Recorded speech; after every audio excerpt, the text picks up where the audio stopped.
We got nobody in the chat though right now. Okay. Trying to adjust it. Okay, my Little, wife should be here pretty quick here. She had to make some important. no worries, no worries. Yeah, but so what you just been chilling today, man? Yeah, I just just been chilling. It's been kind of hectic, man. Been kind of like a fucking tornado of fucking shit here today. yeah, I bet it has, my friend. I bet it has. Yeah, so yeah, I wonder. I wonder. I hope it shows the chats right. Oh, yeah, yeah, I hope it shows when we get comments right. I don't So yeah, it's been raining over there. Well, not. Can you see if it rains or no? No, I can't see the rain. I'm in a box within a box, so I can't really see nothing. That sucks. Uh, I don't. I, I don't think it's rained here. I don't think it rained here today, although I'm not too sure. They Okay. ain't run no program or nothing, so they shut shit down. Okay. We got one person in the chat. I mean, well, Okay. somebody's watching, but they're not in the chat yet. So welcome, Okay. Okay. WAB. It's probably my wife. I didn't get a chance to call her back. She was making an important phone call before I called you, so I just went ahead and let her handle that, and then I'll call her after we're done. But yeah, man, it's a pleasure to be on your platform again, Outlaw. Okay, I hope. You know? Yeah, I know. I told you. I'm glad you're. Well, today's gonna be a good one because you got a lot of shit to talk about. I mean, Yeah, we got a lot, man. well, We got a lot of shit to talk about. let's first start talking about how you got confirmation about that other incident you were telling us about the bulldogs. Oh yeah, that was a fact that happened in Salinas. It's a terrible thing that it happened. And as far as I'm concerned, anybody does that shit in the visiting room is garbage. They're garbage, and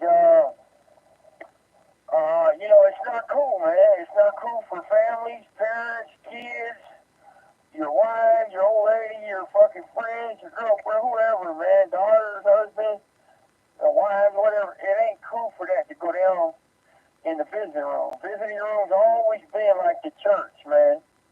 It's sacral saints. It's a sacral saint area that we don't do nothing like that, man. Yeah, there you go. Hang on, bud. How you supposed to give it to somebody that don't got shit? Can you guys hear us pretty good? I mean, we only got two There you go. people. We got two people viewing us. I mean, if one of you guys can let us know if you can hear us good. Well, now it's down to one Thank you. person. That's it. Yeah, my bad, how long they came to my door. No worries. Uh, but yeah, man, so fucking, this shit with the bulldogs down there, I'm not all too hip on all the details. I just heard that I was told that it was true. It happened. As far as how, what, where, why, I was told that the bulldog kicked it or some shit like that. Started it all or whatever. And I just, I don't agree with doing shit in the visiting room in front of families and kids, and that's unprofessional, inappropriate, and it's actually it's a felony infraction in our world. You're in trouble. So, but to each his own. I mean, and not to each his own. We can't get at them cats and educate them in the proper manner anyway. Because they're protected. They keep them separate. They give them their whole fucking yard.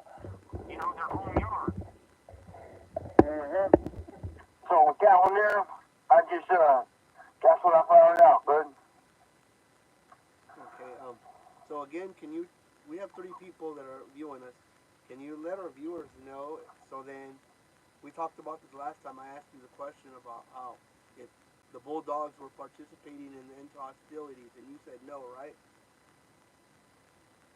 Yeah, they had their chance when we came out of the shoe.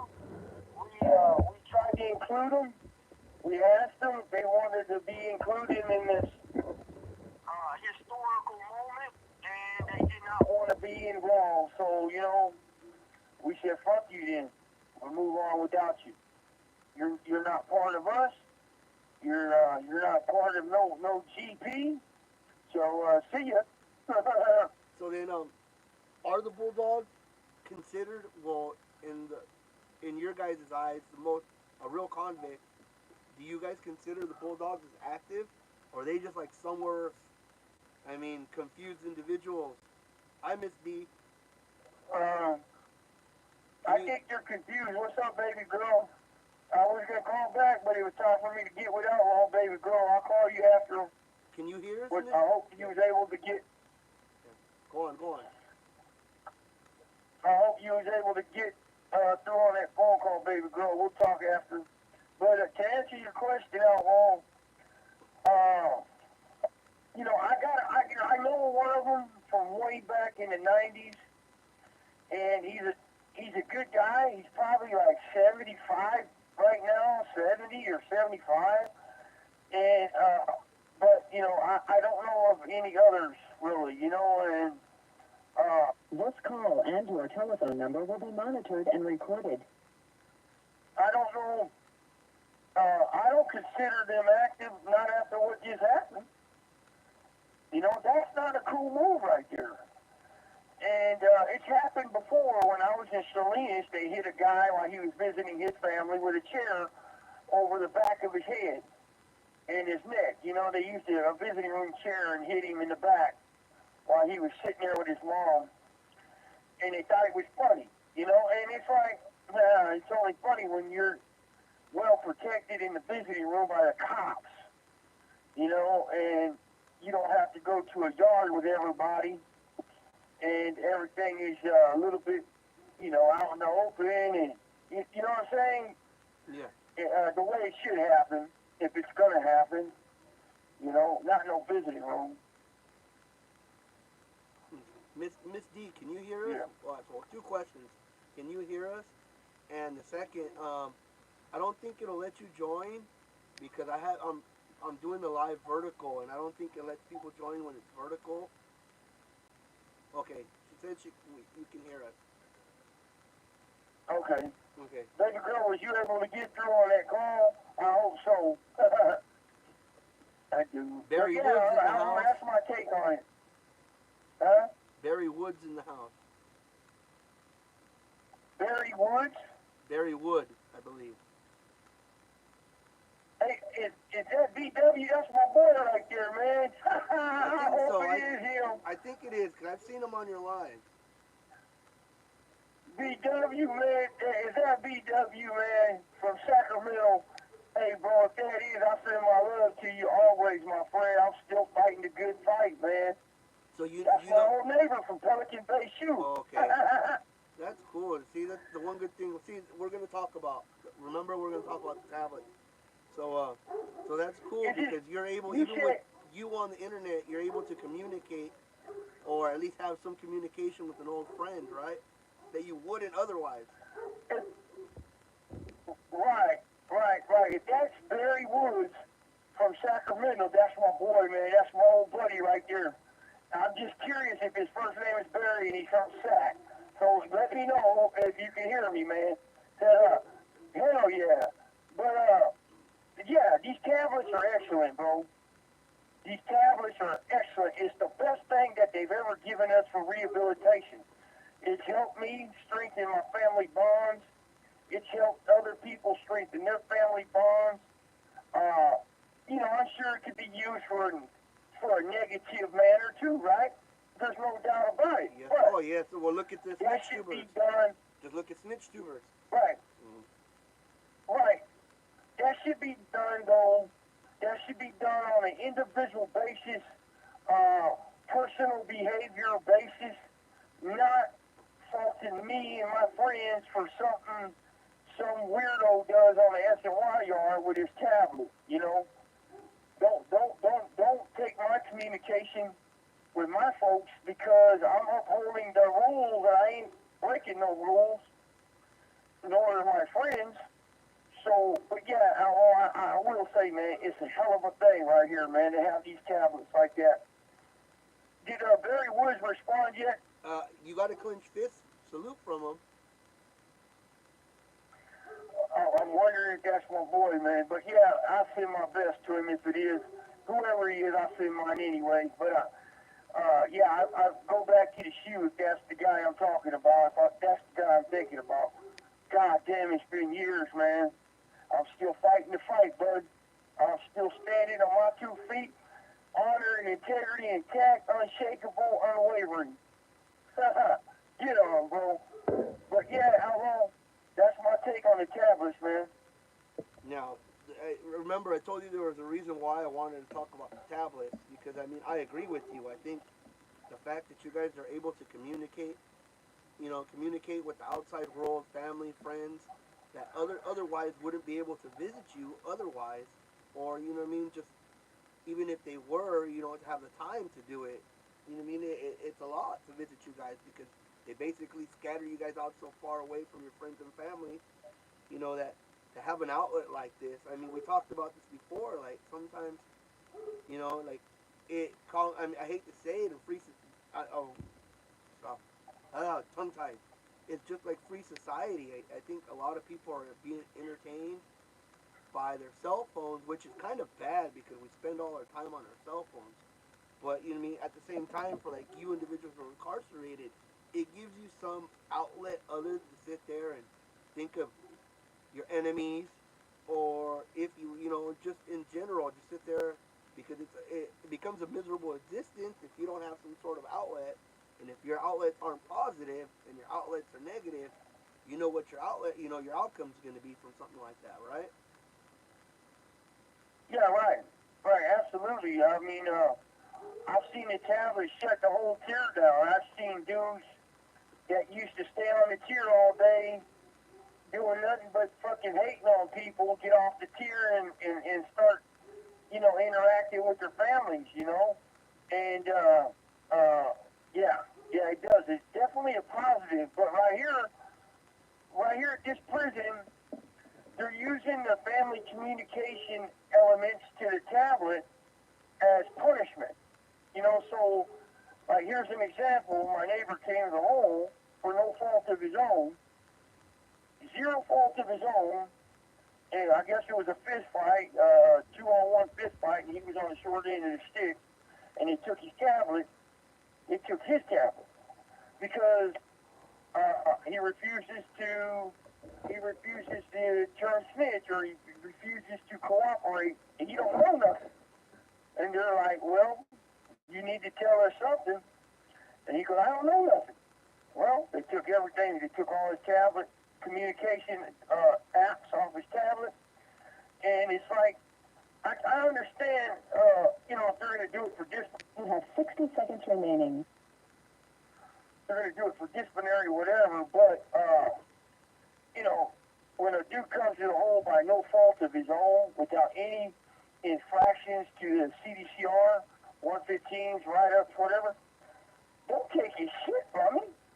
That's NDS status, non-disciplinary status. He's supposed to have everything that you would get on the main line. But New Folsom, solitary ad sick, they're playing games, man. They're playing fucking games. Let me call back, but I gotta call back. How's everyone doing? I mean, we got 4 people viewing, or no, 5. How's everyone doing? I hope.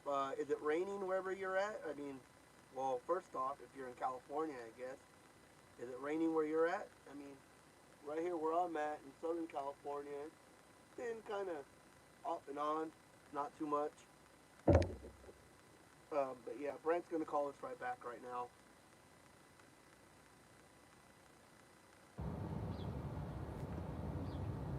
Let's see. It's snowing. Oh fuck! I I woke up this morning. The mountains over. I live. The mountains that I stare at, I believe, are the Santa Ana Mountains, the Cleveland National Forest. It fucking never snows. Rarely. It has to be super cold for it to rain or for it to snow in the Cleveland National Forest. I woke up this morning and took my kid to school, which is driving facing the Cleveland National Forest, and it was raining. It was snowing at the very top, kind of. Uh, it wasn't Santiago Peak, but there was a little bit of snow at the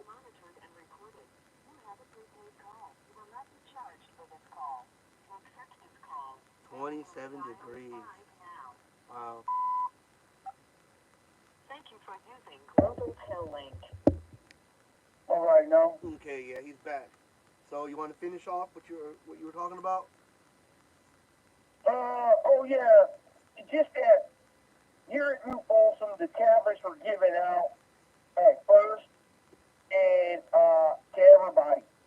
And everybody got all functionalities of the tablet for 90 days. And it had a huge, immediate impact.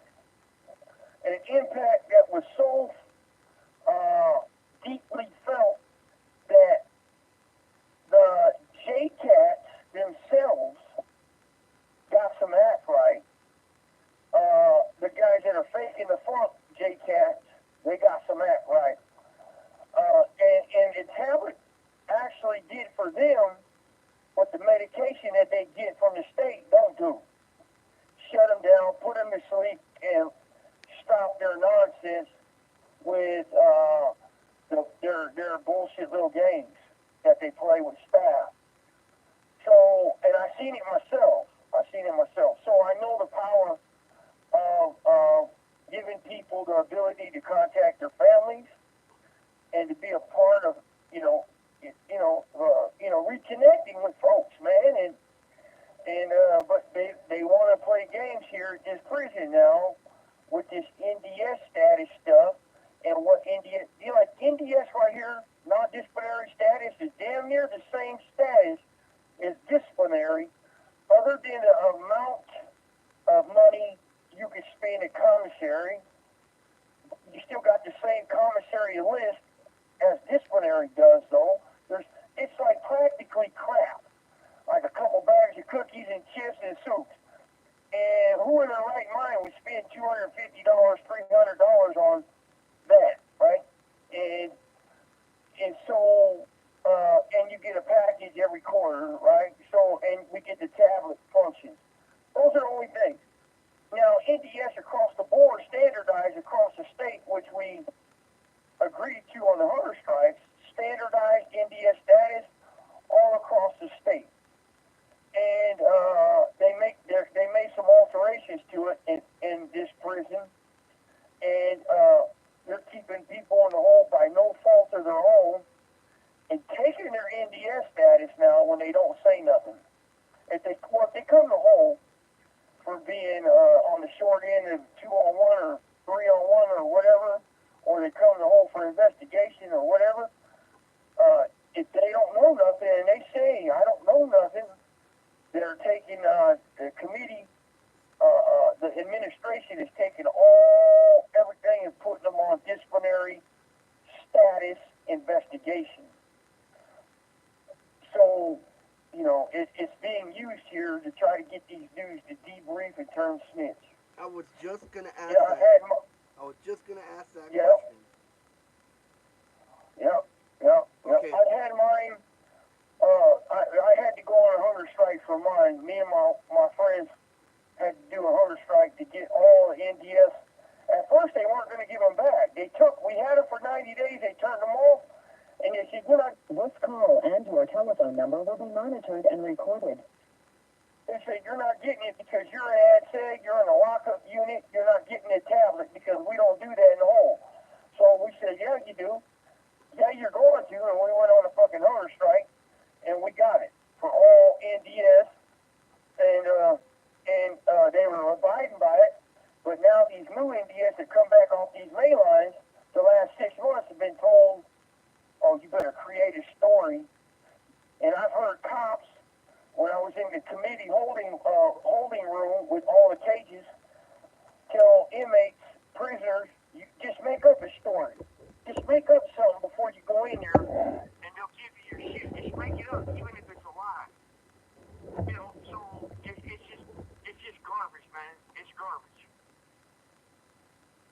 I was just gonna ask that because out here, like when you see children, and I see it with adults, but mostly you see the reaction, a violent or a negative reaction with children. That when you take away a tablet or their internet, they fucking freak out and some start fucking breaking things. I mean, they literally look like they want to kill you. I mean, okay, so, and I see that with adults too, where with when if they don't have their phone gets shut off because they don't have money for their bill or they don't have access. Like I've gone camping, right, and you can see people literally flipping out because there's no internet access, and they're walking around the entire campsite hoping to get a couple of bars, just so they can go on their social media. So now I'm thinking, okay, so I'm thinking like in prison, now I can imagine giving you guys all tablets. That's going to calm you down. I could see it calming down a lot of the problems, but now I could also see where, hey, if they want to instigate problems or cause a rise in violence, Yep. why not take the tablets away? Yep. Because it's like a drug. We're going to take the drug away from them, and the most likely is going to be a negative reaction by most of them. Mm-hmm. Correct, Well, right? well, we got to be careful. We got to be careful, my friend, because we don't want to give them no ideas. Mhm. You know? Well, they already know. I'm pretty sure they already know because it's just, if that's the way Yeah. people in free society are acting, I can only imagine what happened in Right. prison if you all of a sudden took the tablet away from a bunch of people who already, they're just gonna they're already naturally pissed off naturally, but now you got them running on this fucking new dopamine. You mean because basically the tablets and Right. access to the internet gives you dopamine like a drug. But you're gonna take the dopamine away from Mm-hmm. these people and then think there's not gonna be some sort of reaction? I mean, no, for sure, no. Right. Well, I mean, like, why not be right with people, right? You know, why not do it right? Like, I keep hearing these dudes say, we got it. I keep hearing people say, there is no more ASIG, there is no more shooting, and that's a bunch of bullshit. It might not be the way it once was, but there is. And I've been in this motherfucker for 9 years. You ain't not near motherfucker alive gonna tell me I ain't been in no shoe or ad shade for 9 years because they bullshit. So there is ad seg. There are shoes. You do go to the hole. In fact, I just seen a guy come back here for a weapon charge, and he's got to do 90 days. 90 days disciplinary, right? And I understand that. You know, a guy gets busted, he goes home, and he gets his shit taken, that's on him. That's not on his homeboys, though. That's not on me. That's not on you. That's not on the homeboy back here. That should be individual basis. Individual behavior, man, not group behavior. And they do this group behavior crap, but yet when it comes to the fucking pigs, do I fucking go off on them for something they did to my pictures when I was in the shoe, skirting my picture across the floor with their boot, because they're mad because of a 602 me and my celly did, or we cussed them out or something. And do I take it out on them today? No. I don't do the group punishment on them, which I could. It's very easy, man, to lose control of personal power, right? Self-control. It's very easy. And, but it takes a real strong man in his mind and self-discipline to keep that shit in check, you know? Now, if this cop disrespects me tonight, I'm not going to get his buddy in the morning and go up his ass over. I'm going to talk with him about it. We're going to talk it out and get it taken care of. But the way they do it is they'll punish me, and they punish my friends for the actions of a few others that don't have nothing to do with us. Again, like the SNY riot, right? The little bullshit SNY riot that happened yesterday or Wednesday. Yeah, that was Wednesday on the main line. They would, if they could, parlay that into GP, saying GPs are responsible for all the violence, they're responsible for all this and all that, and it's garbage. They just want to fuck these numbers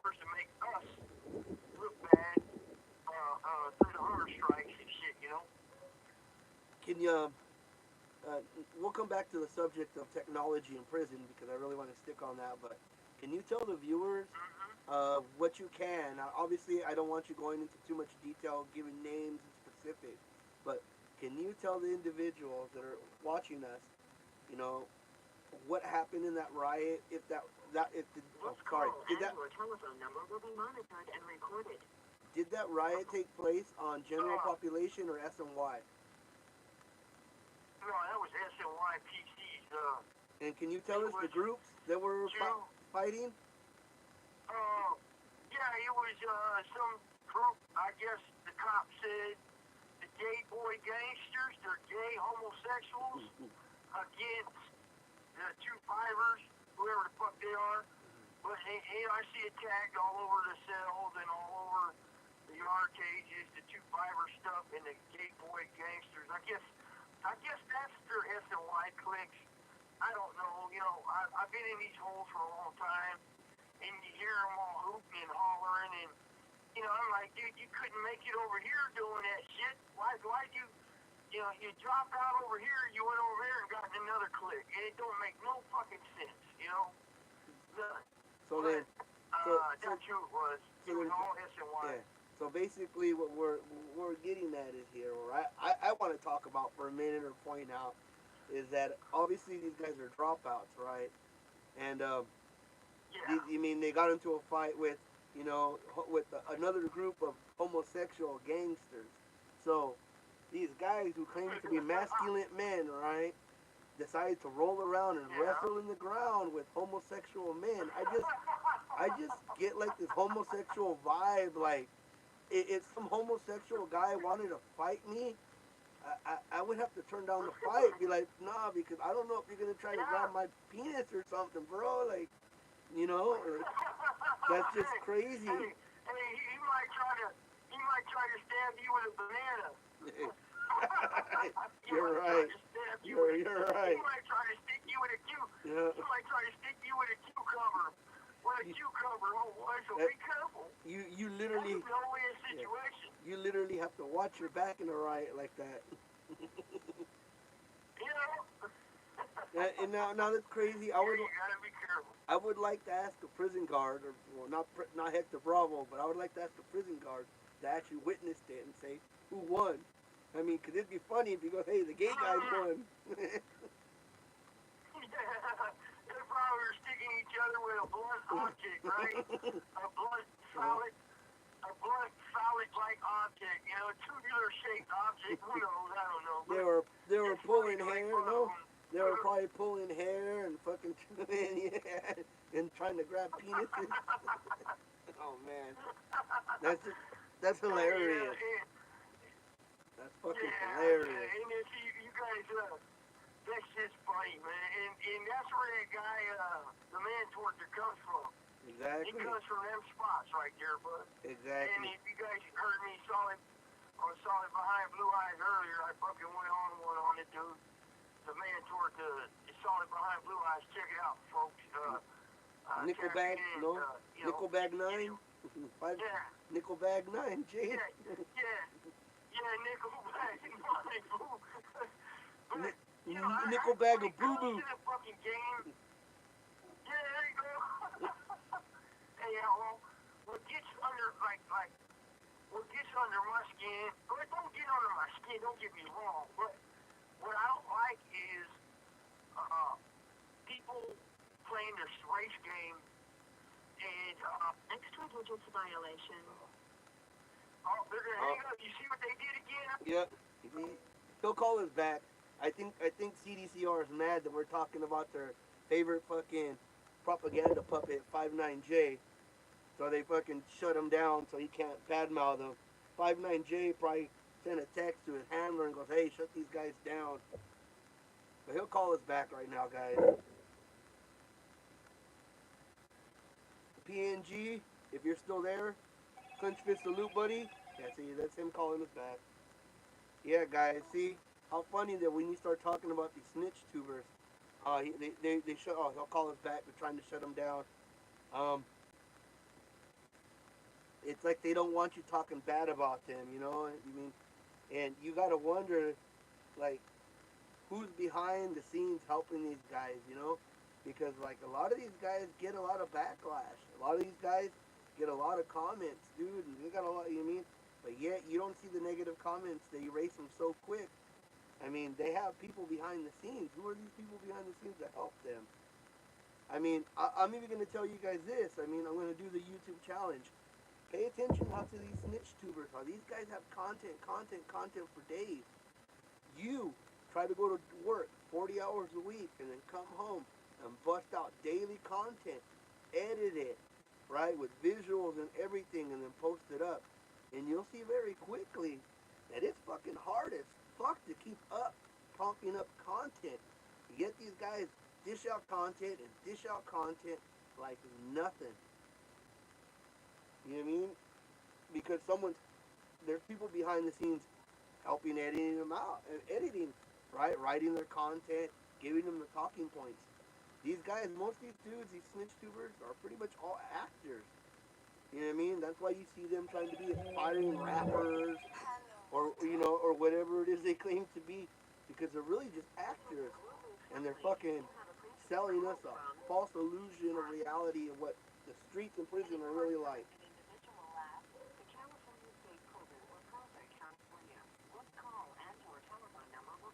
I guess he finally got through, guys.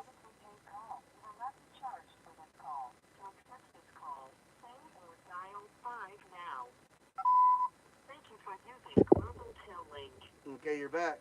Yeah, you see? Yeah, You see what they did right yeah, here? because we're not allowed to talk about Man Torta. They'll shut us down. Yeah, they're fucking, they're number one operative for law enforcement. Yeah. They're cheese eating fucking cockroaches wrapped up in those patas. Yeah, exactly. Rata con dos patas. You know that's a famous song, Yeah. right? You know that's a famous song about a girl that Yeah. talks shit about men. See? That's exactly. See? Rata con dos patas. That's fucking hilarious. You know what's funny is that on your chat, on your live, when you were talking about him, how there was an individual that kept asking that who is he talking about, which YouTuber is he talking about, and no one wanted to say which YouTuber it was. I was gonna comment, but the live shut off. I was gonna sit there and say, hey, well, on the flip side, have you ever heard 59J ever say about your channel or Ronnie's channel? No. No. Just like the rest of yeah. No, but wait. They'll promote all the other fake actives though. Right. No, I get it. What he's doing though. See, let me be clear. I usually don't go up an ass like that, right? I usually don't. I mean, I got priors like once or twice here and there, but I don't like people misrepresenting the truth and collecting money from the hard-paying taxpayers, right? The hard-working taxpayers. And that guy he's just a slime ball dude. A snake. You know?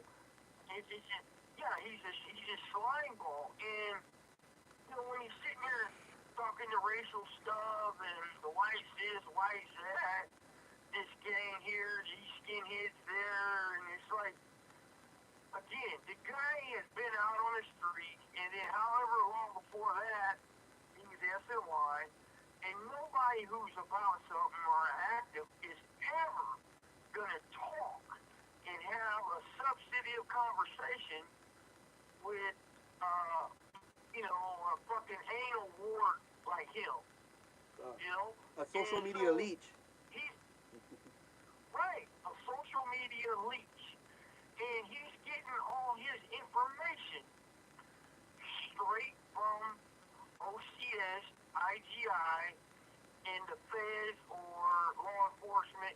They're the ones puppet mastering that boy. And, that's just a fact. And it's, everybody knows that, the race game in prison is forced upon people.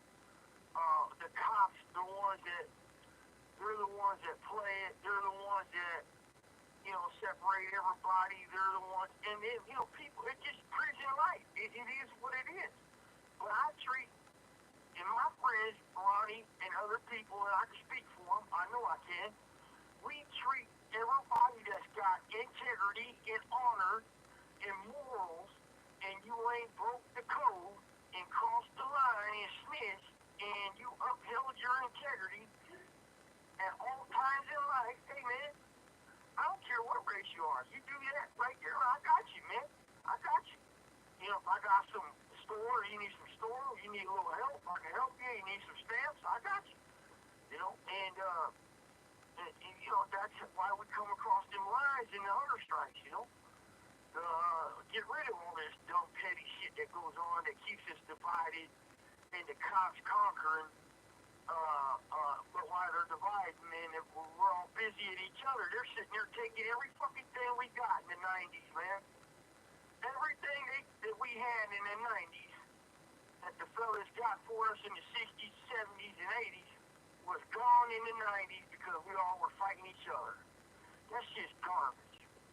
That's just garbage. So, I don't know. That's my say, bro. Okay, yeah, let's not talk about Nickelback too much. Let's kind of go back to technology inside of prison. Yeah. Nickelback. Yeah. Now, if any of you guys are like, yeah, well, I was gonna say more of a Nickelback of some Bammer weed or some Boo Boo weed. If any of you guys are old school smokers and remember before Chronic and before fucking Kush and fucking cookies and everything, we used to have where it was like fucking the red hair was the bomb, or you know, Sensimilla was the bomb, and skunk weed was the shit. But then if you got some garbage weed, you would call it Bammer or fucking Boo Boo weed.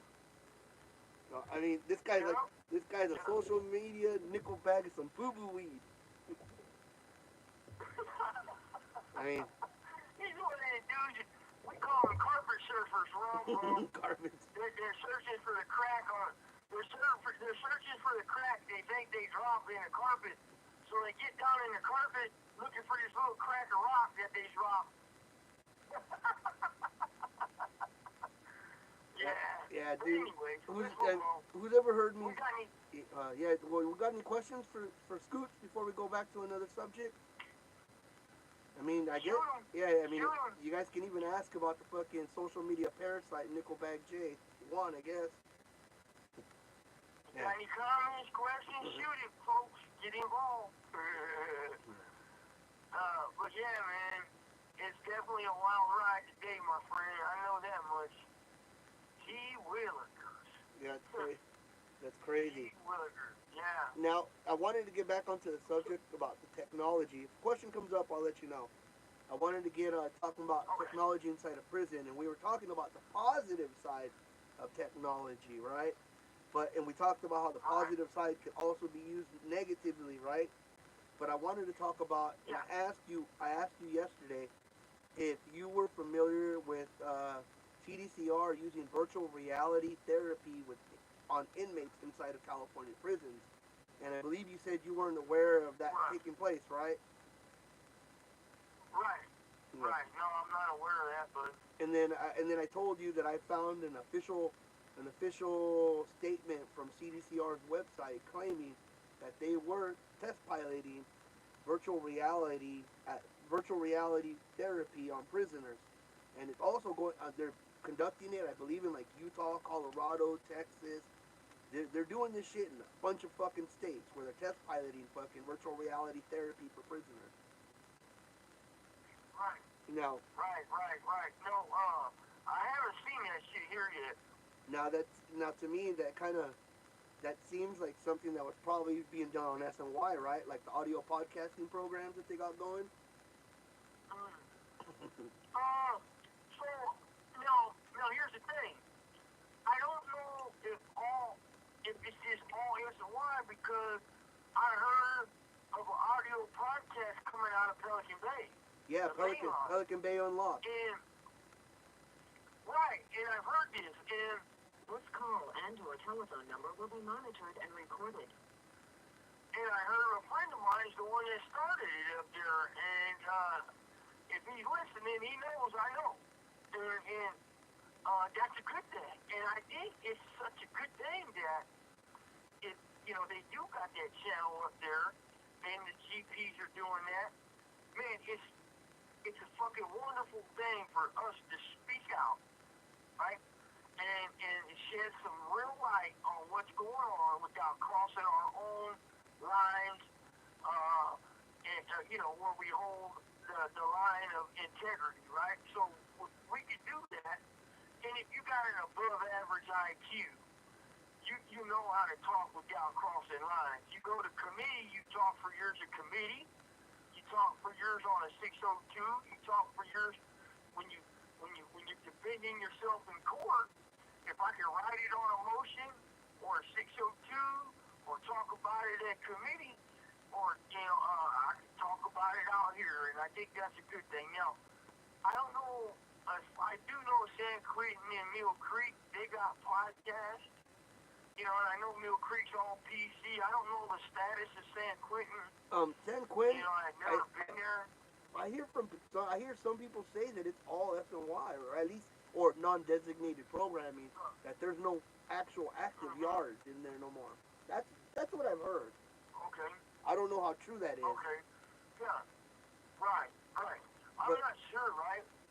But I urge people to like Turtle. Shout out to Big Turtle, man, that did that interview.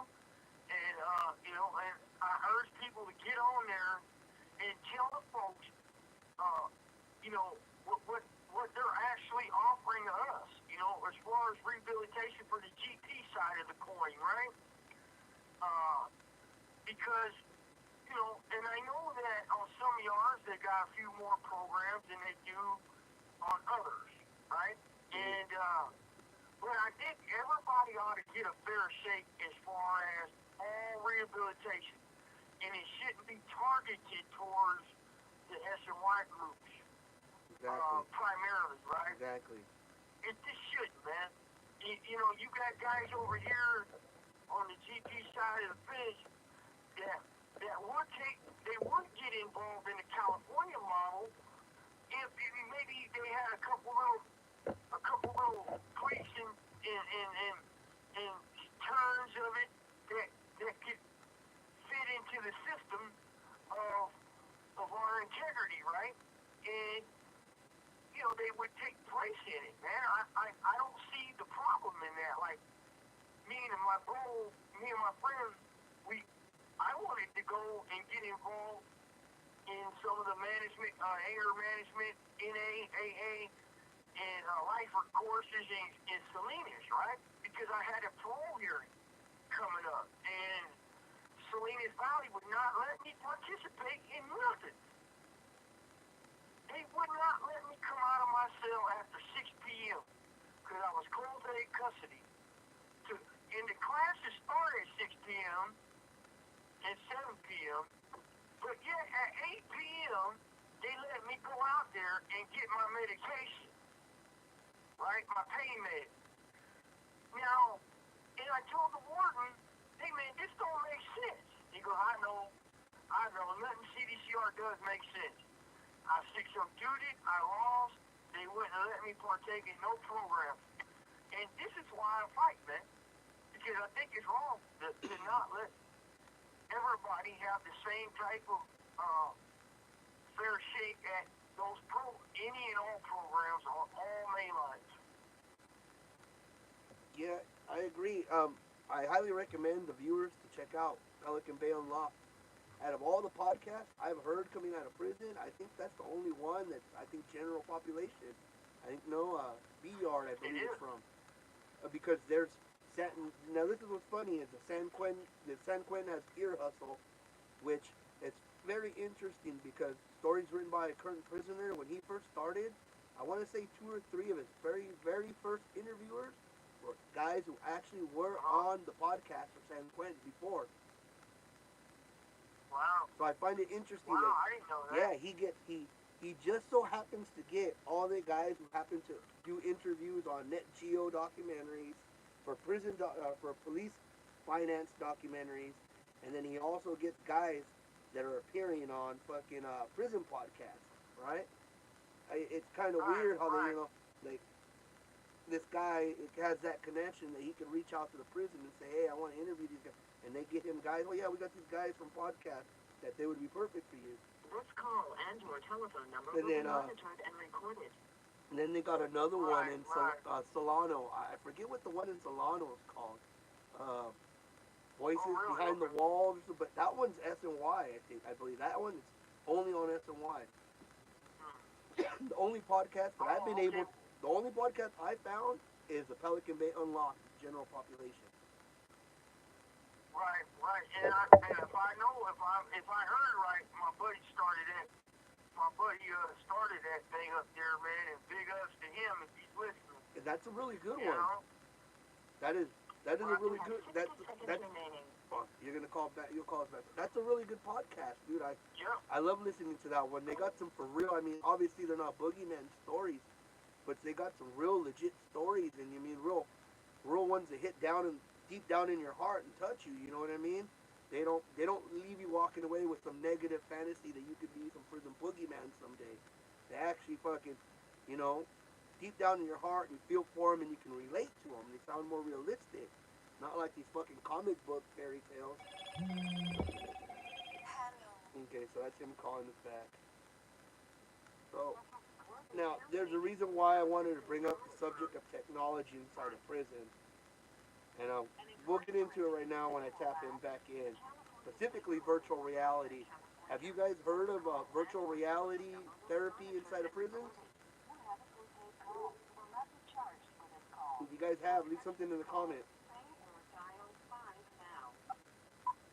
Thank you for using Global Pill Link. All right, now. Okay, you're back. So we were talking about. I was asking you about virtual reality inside a prison, right? And you said that you hadn't heard about it. And there's a reason why I brought up the subject. You're familiar with the YouTube channel, the Soft White Underbelly, right? Oh, yeah, that's right, yeah. Yeah, yeah. Have you? We have a couple people. I think 5 people. No, 7 people now. Are you guys familiar with the Soft White Underbelly, the YouTube channel? And the reason why I bring it up is because there's a girl, and there's videos been made about her. There's a girl who the guy on that show actually got involved with some sort of fucking drug rehab program, and he and the girl were able to get her out of prison on early release in order for her to enter this program, in which they were doing basically experimental testing on her using virtual reality. Well, this girl ended up dying mysteriously while she was going through the testing of the virtual reality. And apparently, the people that are involved with this program, which the guy from the Soft White Underbelly is backing, it's had conducted similar experiments on individuals inside a prison. And it's weird because they were giving them like a fucking cocktail of drugs and then making them take virtual reality. But for people who watch the movie The Clockwork Orange, and how have you ever seen The Clockwork Orange, Brent? Fucking No, I've never seen it, bud. uh, that's a movie about a prisoner who, in order to get out of prison early for a murder he committed, he has to go through this behavior modification program. And in order to prove that he's completed the program, they fucking put him in scenarios which would trigger his fucking love for violence or drugs, or he loved to sexually assault This women. call and your telephone number will be monitored and So recorded. he would get sick. They had programmed him in his mind to get sick. So when anytime he gets thought of violence or something like that, he would get sick. It got to the point where he got so sick that he chose to commit suicide, and he tried to kill himself because he couldn't deal with it because it fucked him up. Well, so then I bring it up because this girl who was on the Soft White Underbelly is basically like a modern day version of that prisoner. I mean, she was being tested on, and she ended up fucking dying, dude. And it's crazy. There's a girl. I believe you guys should check out her YouTube channel. It's called BJ Investigates, and she's like a 25-year-old college student who graduated as a lawyer, and she was investigating this girl's murder, and she came out with some crazy shit, dude. That links that Soft White Underbelly with like more or less this guy is recruiting homeless people and people who are in jail and just people from fringe societies, and he's helping them to get into these behavior modification programs where they're doing these medical fucking test on them. And apparently they want to Wow, start, that's crazy. yeah, they want to start conducting these tests, well, on prisoners, which, like I told you, they're already doing because they're using that virtual reality inside a prison to test it on people. And it's Yeah, crazy. I can see him. Go ahead. It's crazy because if you guys are familiar with the characters from Jackass, right? The famous guys who do the crazy dumb stunts and became famous. Oh yeah. Yeah, there's one of the guys, Bam. Allegedly, that dude would Yeah. he would under some sort of fucking mind control program, right? Well, he was he was a test subject in that same fucking program that soft white underbelly supports that ended up having that girl killed. Wow. Yeah, dude. That's crazy as all hell, man. Yeah, I dude. can see him doing it, right? Yeah. Oh, I can see him doing it to the mental health people, right? I can see him starting there.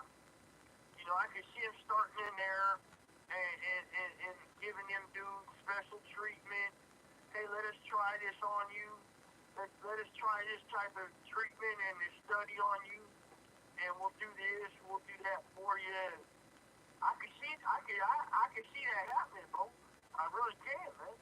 oh, dude, and it's crazy. Mm-hmm. It's crazy because all right, now when the girl that I'm talking about died, the soft white underbelly made a video interviewing the person who was responsible for her care, her medical care, and this lady went on his channel, and he helped her read an intentional false fucking autopsy. So they intentionally went on that YouTube Wow. channel and read a fake autopsy claiming that this girl died of I think like a heart attack, or they're trying to say because she had seizures or something related to her drug abuse. But Right. this girl that I'm Right. telling you, this the PJ investigates, she ended up pulling a copy of the real autopsy, and it was completely different. This girl, they claim that this girl had nothing but aspirin in her system, Tylenol, and it turns out that she had a fucking cocktail of barbiturates, and that she had all sorts of fucking crazy shit in her. You know what I mean? And that they more or less she died because of the testing they were doing on her, and they went on that That's channel. crazy, bud. Yeah, and this is the same channel that interviewed Hector Bravo, Renee the Rapist, Boxer Enriquez, and Mundo Mendoza. I mean, this dude fucking he interviewed a 13-year-old girl naked, bro. He fucking had a 13 What? he had a 13-year-old naked girl on his channel, a prostitute, allegedly 13-year-old crack addict or something. He had her naked, and he fucking got so much backlash from it, bro. I mean, this guy is sick, dude. Wow. This guy, I mean, he's fucking, Man, that's insane. yeah, dude. This dude is like a fucking sick weirdo that's like definitely trying to, like you said, exploit the most vulnerable individuals. Yeah, and it's crazy because this Yeah. dude, he's interviewed, like I said, Hector Bravo. He's interviewed that other so-called fake active, Brian Lonely James, and there's Uh-huh. even a so-called, and this is the one I want you to go on that channel and listen to. He interviewed an Oh alleged yeah. former FBI agent whose name is Angelica Okay. Robles, I believe.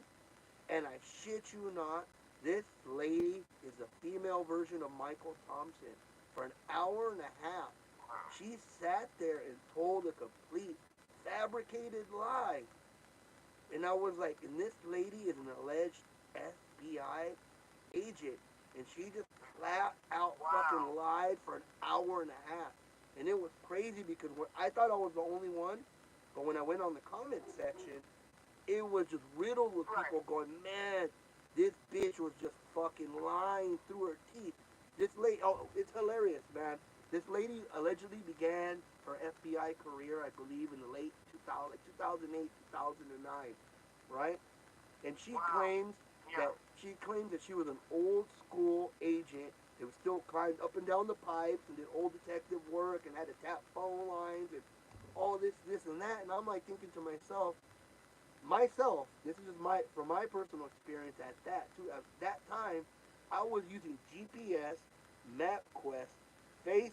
Well, I think it was MySpace at the time, and a few other fucking websites as technology to advance the criminal activity that I was doing, bro. And this lady's saying Right. she's saying she didn't have access to none of that. And I'm like, that's fucking bullshit. because I got that fucking idea of using GPS because law enforcement was using it on people.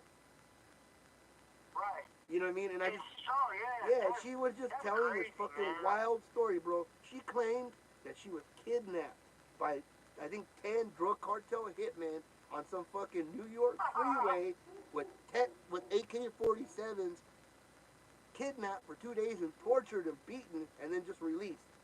And nothing happened. They didn't go arrest these guys. Yeah, right. Have you ever heard that happen to an FBI agent? They would fucking turn every fucking rock over to find these individuals.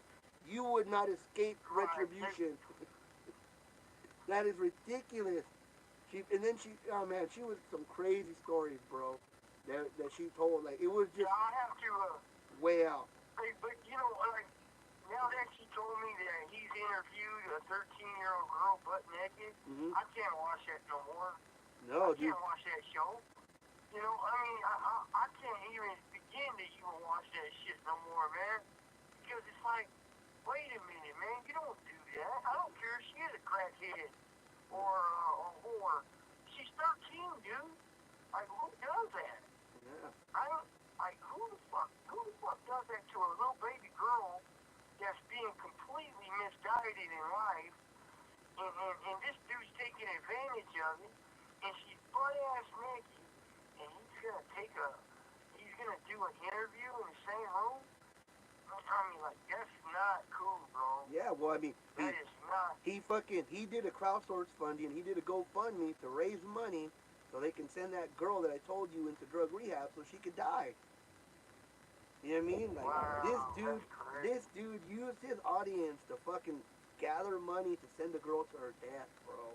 To fucking use as a guinea pig. wow. And now there's the same shit that they did to her, they're trying to conduct to other people, dude, inside a prison. And, you know, individuals, they're offering them early release, like individuals who are convicted of murders or serious crimes, they're offering them early release. And it's funny because that channel had Mundo Mendoza, and like I said, Mundo Mendoza in 1972 participated in the CIA mind control program to get out early. He caught 5 years for beheading a guy, dude, for basically almost decapitating a guy with a machete. He only did 5 years because he went to a fucking mind control program. Man, that's insane, man. And then these people, yeah. Can you imagine? They're fucking programming all these homeless people, and they're doing this shit to all these, you know, people coming out, and then they're just letting them loose on the street. And then we're wondering why there's all these weirdos out here.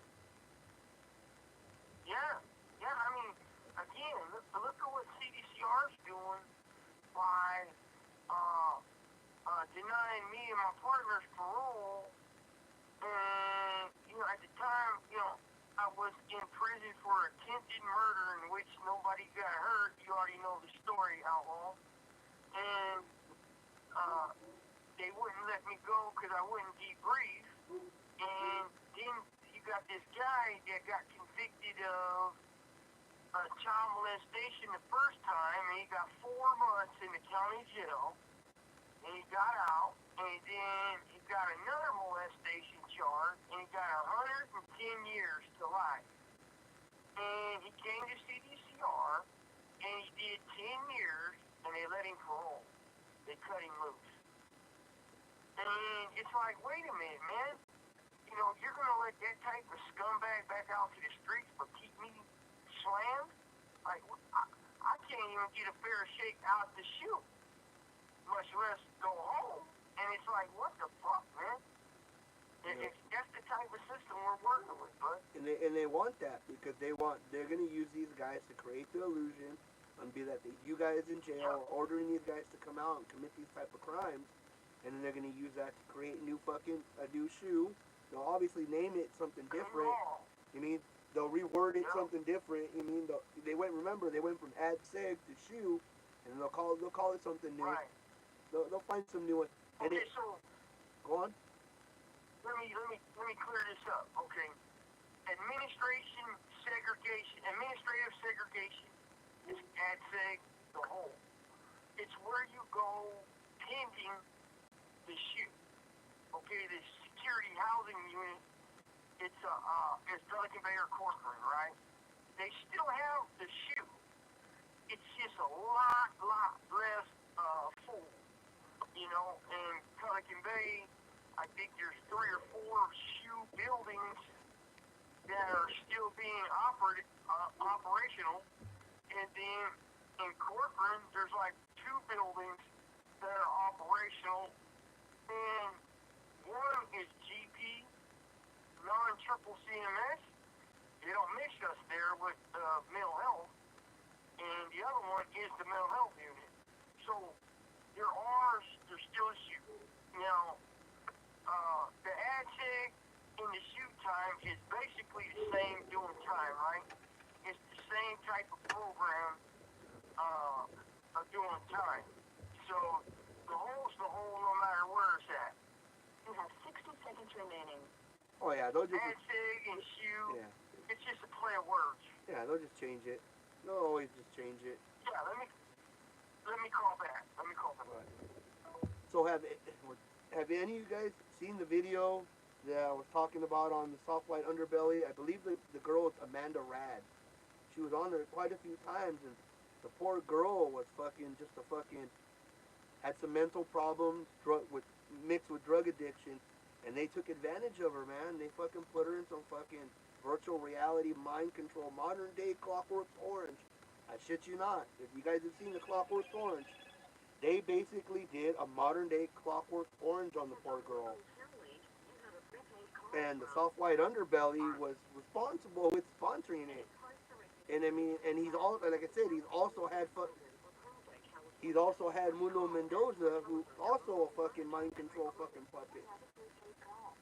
I mean, so it's crazy because people look at that channel like if it's actually a positive channel or they're pushing positivity or helping people, but in reality, dude, that channel is just a fucking exploiting the most vulnerable people.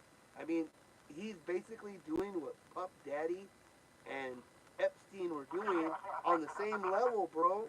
He's basically, they don't hide it. Epstein didn't hide his pervertiveness. He recruited girls off of fucking magazines. He put ads for models in magazines in order to recruit girls. Okay? I mean, look at we have Playboy, dude. If you guys do not think for a moment that Hugh Hefner was not pimping these girls out to the rich and wealthy, you are fucking wrong, dude. This shit is not hidden in a back alley. It's not in some speakeasy. It is most of the time hidden right in front of our faces, dude. Like, yeah, I mean, look at. Oh, well, what's funny is because look at that soft white underbelly. What did I mention in my video when I did a reaction about Renee Boxer Enriquez? That not once in that video did the guy ever mention his past as a sexual predator. And it's like, so now I know why you were hiding it, because you exploit 13-year-old girls and pay them $100 to appear naked on your channel. And it's crazy because he's never been convicted of it, dude. He's never been charged. He's never been questioned because he has to have a direct, dude. It's funny because the girl Amanda Rad that they put through that program, which ended up dying, they went to the judge and requested that they let her out early so she could be into this program. Who has that kind of juice to go talk to a judge and jail authorities and prison authorities and say, hey, let these people out under my care, and I'm all good. Like only somebody that they know or somebody that, you know what I mean, working with them. Right. Somebody. This call and your telephone number will be monitored and recorded. Somebody that's like Congress or a senator or somebody of in their circle. Yeah, absolutely. Yeah, that's crazy because I mean, can you imagine just me running a YouTube channel and I have somebody that has a program and we go to the judge and say, hey, let 2Scoops out. We're good for it. We're gonna put him in this program. Hey, Outlaw. Well, why not? Let's try it, bro. Well, like I told you, the you, my wife, Kim K, kid, everybody can go. Hey, let's Scoops out, man. Yeah, we're gonna put him in some fucking behavior modification program with a cocktail of drugs and run him through some fucking Clockwork Orange type of virtual reality realm. Yeah, come on. Oh, sure, there'll be no problem. They'll be like, hold on, though. Can you guys give him a gun? Hey, No, we're gonna send him home with baby girl. She'll keep him chained up in the basement. He'll be alright. Nah, that's what you need to do. Yeah, you know what I mean? Like, but what's crazy is because the individual behind it, behind this girl who was a sponsor or whatever, like I told you, she had, before she was doing this business out here, she was working inside, I don't know what prison, but she was working inside a prison doing that virtual reality to people.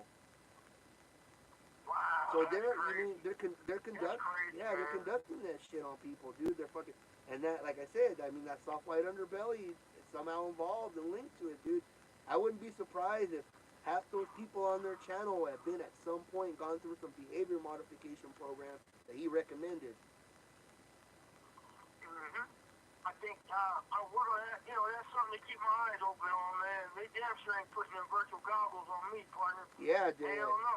yeah, keep it, pay attention to that, dude. And you know, Yeah. Yeah, I will. it's crazy. You know, I mean, I'll keep my eyes open. people don't realize. I mean, we've always had homeless people. We've always had an issue with people homeless, but for some reason, dude, we have a problem with people being fucking like mentally disturbed. And I mean, people were Yeah. doing heroin 20, 30, 40, 50 years ago, and they weren't all fucking wild on the streets. People were doing Right. people were doing meth 30 years ago, and they weren't all fucking living. And most of these guys functioned. A lot of people who were heroin addicts functioned. You know, Yeah. you mean Yeah, a they lot? were high functioning. Yeah, Yeah, high functioning. a lot of people I know were fucking meth addicts and function. But nowadays, it seems, you know, like these people are like something is being done to them, dude. Like, you know what I mean? Someone's fucking with their brain and doing something, and then just letting them loose on the streets to act like fucking weirdos. Well, I think what it is too, Outlaw, is the evolution of drugs too. The meth nowadays. From what I witnessed in prison, and people talking about it, it's definitely a lot different than what it used to be. And back in the days, in the 70s, you had P2P, penal 2 propanol dope, man. That was like, whoo, wait, that shit looked like broken car glass, right? Car window. But nowadays, this shit is all designer. It's done right there in your back, in your bathtub, or it's done. These people that I think it's a lot of it too. Is evolution of drugs, man. I really do.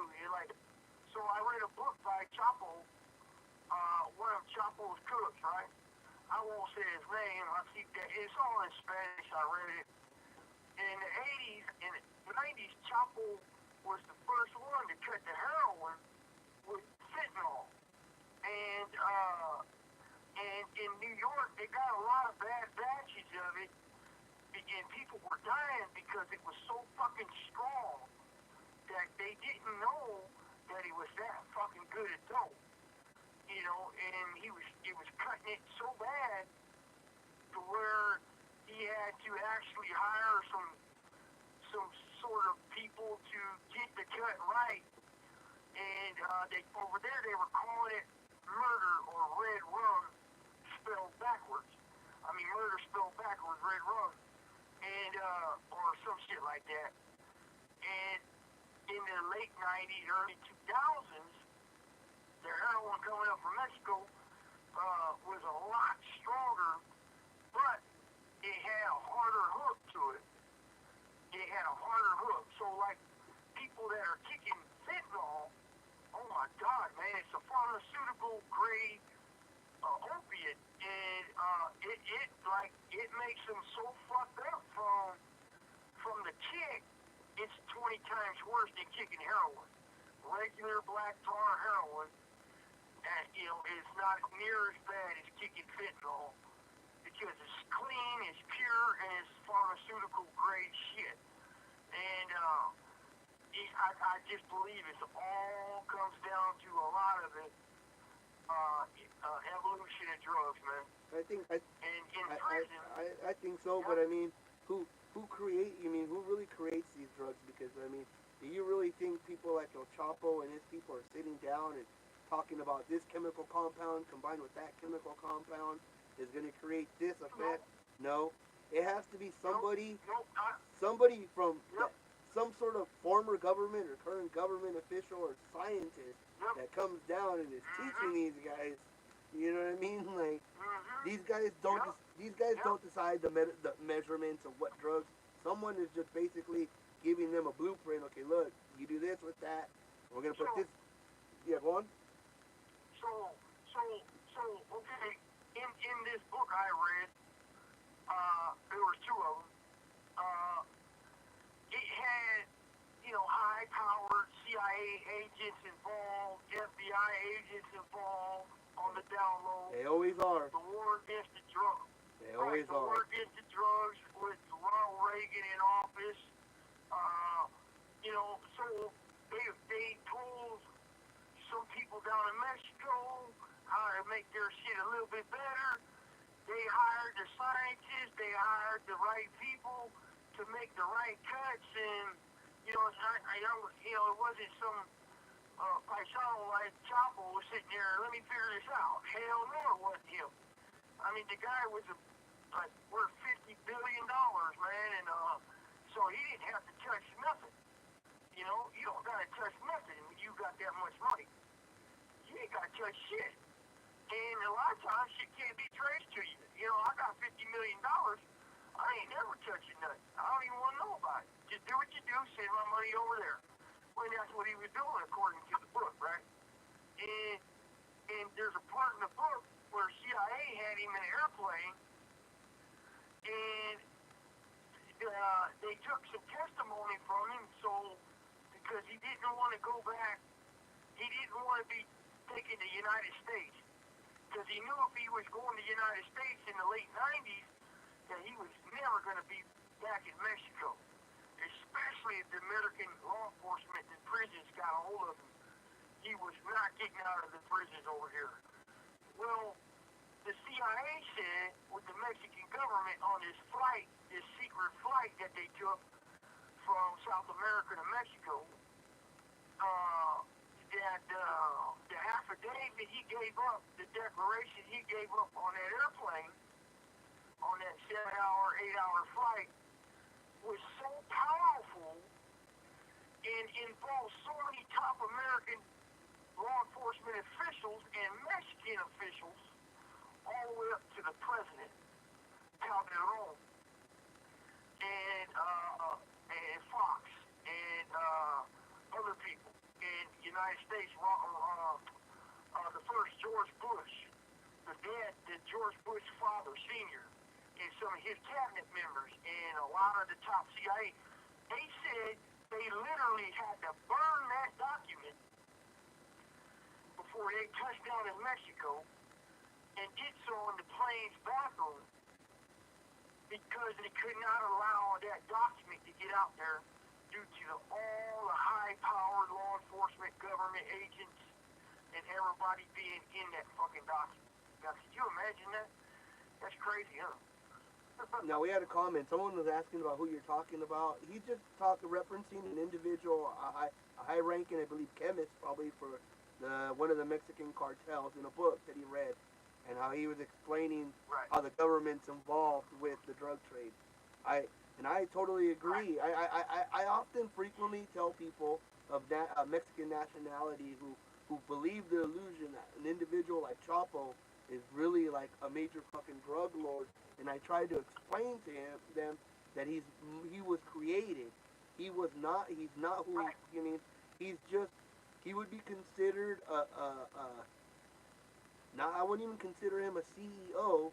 I would call him maybe like a district manager or a plant. Like, let's say in a factory, he's probably the manager of the entire factory, but But he's definitely not the owner of the factory. I guarantee you, the owners of the factory are some fucking high-level politicians that never touch drugs other than when they consume them themselves. Right.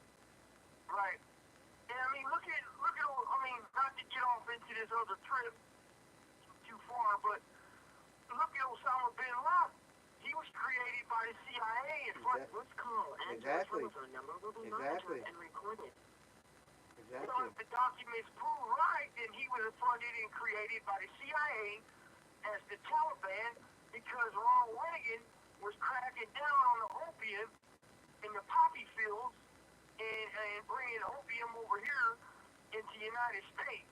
Exactly. And he was created to fight the Northern Alliance in Afghanistan, because the Northern Alliance, their main funding was the poppy fields. Exactly. And so they create Osama bin Laden to go over there and fight them dudes, and because the Taliban don't believe in the poppy field, they don't like it, so wipe it out.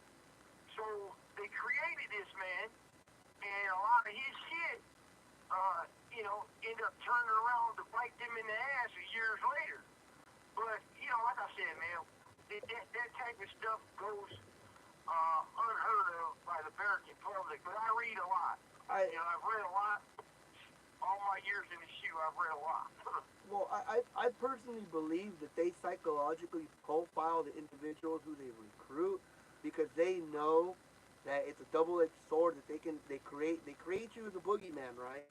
Then they let you run around doing whatever it is you're doing. Then when you're no longer useful to them, and you got a new boogeyman, you just knock that boogeyman off the chessboard and say, hey, look, this is where your money goes. This is why you need. Look at we got Bin Laden. Look, and we never got Bin Laden, right? Right? Did we ever see his body? Did we ever get confirmation? No, they did some mysterious shit where they dumped him in the ocean, right?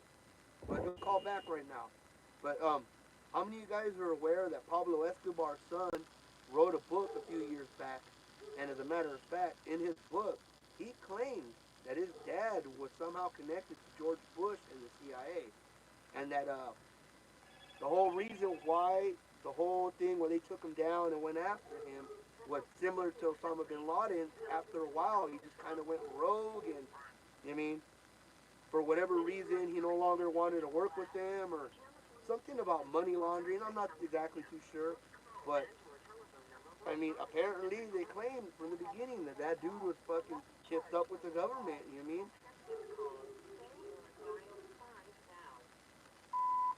what I mean? And if you guys are familiar with the so-called drug war in Colombia, most of those were American guns, right? That were allegedly supposed to be sent to fight communism in Central America, but yet they always make it way into the hands of so-called narco-terrorists or narco-traffickers, because we're not out to capture or stop drug trafficking. We're out to arm it, manage it, and like one individual said, manage the logistics of it.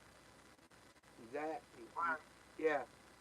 That's all Chapo is, a manager of the logistics of transportation of drugs. Or any other individual.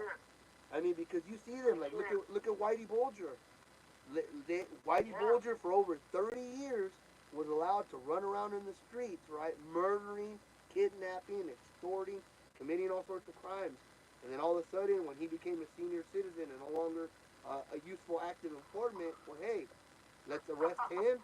We got another young 25-year-old guy that could take his place.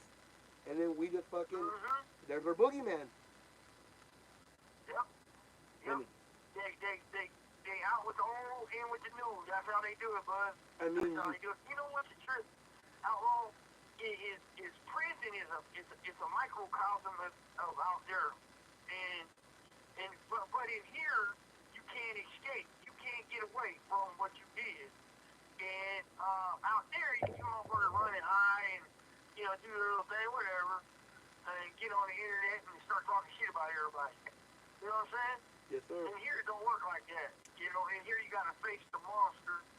If you got the balls to go out the yard and face the monster. And in here, the monster's in green as far as I'm concerned, right? The monster's in green. It's like I was telling you yesterday, man. Law enforcement got their hand in every fucking thing. They tilt the scales of politics. They tilt the justice system. Judges and DAs are now stakeholders in the prison system, so they got a monetary incentive to send men to prison. They got a monetary incentive to make your case, make you lose your case, and they got This call and your telephone number will be monitored and recorded. to put you in a box. And like myself, Outlaw, when I was going through this RICO case, them motherfuckers dogged me out so bad guess, in my RICO case, right? And isolated in a fucking building they should have never been in. A PSU building, a psychiatric service unit. I've never been mental health in my life. And the qualifications to be in that building, number one, and the main one, is the inmate must be diagnosed with a severe mental illness by a licensed psychologist to be in that building. And I've never had that. But they put me there for 6 months for absolutely nothing. And I've seen a lot of them dudes in that building go for, I knew a couple of them back in the 90s and early 2000s. They were decent dudes. And now there's some weenie wagon shit eating handfuls of turds. And I wonder if they put them through that virtual reality shit, you know? Or they just completely changed their character. They completely changed their DNA or something. Because it ain't the same dudes, you know? Oh, it's weird. It's weird shit. They know, like I said, they psychologically profile everybody when you come into prison. And they're already running game from the moment you enter the prison system. They're already figuring it out. If you're going to be a resistor, or if you're going to be a guy who's fucking a conformist. Comply and conform. Yep. And I mean, yeah, they'll put you in scenarios. They'll put you in the perfect scenario to mold you. And that's what's funny. That's usually how the government works. They'll recruit you. I mean, they'll put you in specific scenarios and gradually make the scenarios more intense, more violent, more prone for a different outcome until they get the outcome they want from you. And then you're basically programmed to that desire. You know what I mean? Right. You know, like I've been telling everybody on my channel, right? Solid Behind Blue Eyes, folks. Go check it out, man. Solid Behind Blue Eyes. Subscribe, like, whatever. Hit the button. Share it. Because me and Outlaw spitting some real shit, man. Me and my wife, too. We're spitting the real shit, man. And we don't cross no lines we ain't supposed to. But I keep saying this to everybody. The fight in prison is now this confidential beast. This confidential 1030 beast that they now use. And they've been using it for 50 years. But the Asker case gave it some oversight where a judge can check into it and make sure that that memo, that 1030 document, has a face, a snitch behind it, and maybe put the snitch on the stand under oath, or perhaps a lie detector test, but challenge the integrity of the document, right? To the nth degree, and sometimes to the nth degree, but the majority of it has proven to be 9 out of 10 documents like that, 1030s, confidential memorandums, are bogus and falsified by cops and staff and ITI and snitches like the man towards the Jackoff Jake. You know, that's where they get their information from. And yet, they don't know nothing about me. They don't know nothing about what I'm doing. They don't know anything about my life. I mean, they do, but they don't inside of prison. We don't go around telling them shit. We don't go around talking about the shit. But they got all this information, and where's it coming from? Snitches. And if you look at their personal case, the personal RICO case, my partners down there, all that case was contrived snitches, man. All our case was mostly contrived snitches and some dirty-ass cops doing some dirty shit. So, it's this prison industrial complex money machine we're dealing with, man. And that's my fight. That's the fight I'm on right there. Lots of white noise. Let me see. Hold on. Does that sound a little better? I have my heater on, so it's kind of cold out here, but maybe that's where the white noise might be coming from. Can you guys sound a little better? Or hold on. Let me try this. Give me 1 second, everybody. Sorry if it's moving a little bit.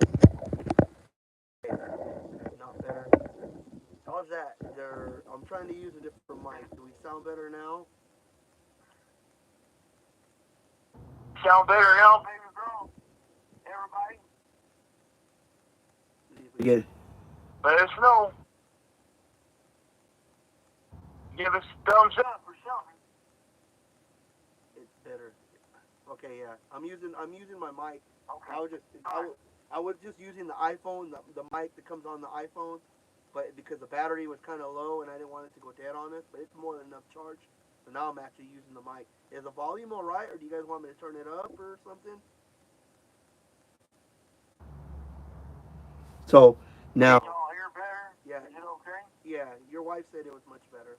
Now, I wanted to ask you. Thank you, baby girl. Somebody brought up a question Yeah. about corporations of America, and that's the private prison, right? A company. Now, is that the company that used to be Wackenut? The noise is increasing. I'm not walking her. He said, Wackenut.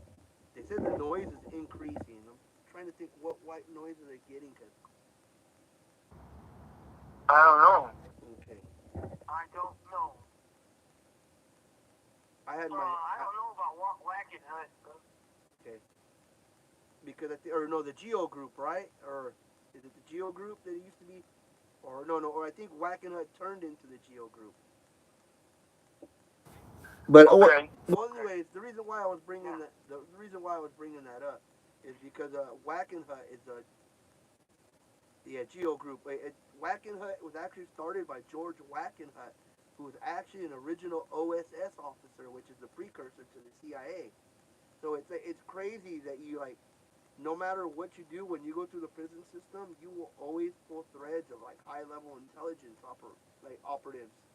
You know, all directly linked, especially now to the private prison industry. Right, absolutely. As a matter, Absolutely. Are they hearing us? Are they hearing us decent? I think so. Can you guys hear us decent? Okay. And, All right, let's roll. and what's funny, I believe it's the Geo Group, right? Currently, right now, the main guy, I don't know if it's currently right now, but he was a few years back. The head guy of the board of directors was actually the director of the CIA for a while too. Wow. Imagine that. Yeah, bro. And like I told you, and then like I told you, you got like people like Hector Bravo who, when they were in the military, were working under fucking so-called, intelligence operations. A lot of these dudes, are directly linked to the prison, dude, or fucking have links to the intelligence operations or agents and shit like that. You know, Right. No, I get you, man. I get what you're saying. trying to recruit their new, the new Whitey Bulgers out of there. Yeah. Yeah, that's a terrible thing, man. It's a terrible thing. You know what? Like the shit in prison, it's all nowadays the 2025 life in prison. 99% of it is controlled by CDCR Sacramento headquarters, right? And if you watch that movie The Strike and how they were preparing for the wave of humans to come into their system back in the 80s and 90s when they were making all them different laws, and they were all sitting around that table anticipating and they were all sitting there plotting. Like, they created the short corridor of Pelican Bay, when they isolated all the alleged gangs according to CDCR. They use think tanks, right? And they get all these people to sit around these tables for like months and come up with these schemes and these ideas, and they put all this shit in motion. And what they're doing now, it's more of the same. But like my wife said the other day, they're not setting up the gladiator fights like you think, right? They're not like that juvenile hall thing down there, right? In LA or somewhere. Yeah, they it's were Los setting Angeles. Gladiator fights up. Right. And it's not like that right there is kind of surprising because of all the technology, all the cameras, all the Big Brother cameras and shit like that. But now though on the prison level,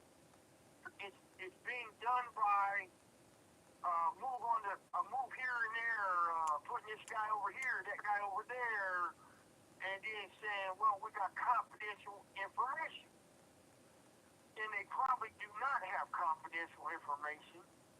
It's contrived shit from a cop. If it does exist, it's either from a cop or a rat that has no say in nothing. This call and your telephone number will be monitored and recorded. They'll use it to make their little moves on their chessboard. I keep saying it with chess. They're playing chess with human lives, right? And say me and you, we got 15, 10, 30s, and it's pretty much the same, right? Okay, our shit is pretty much the same, but yet,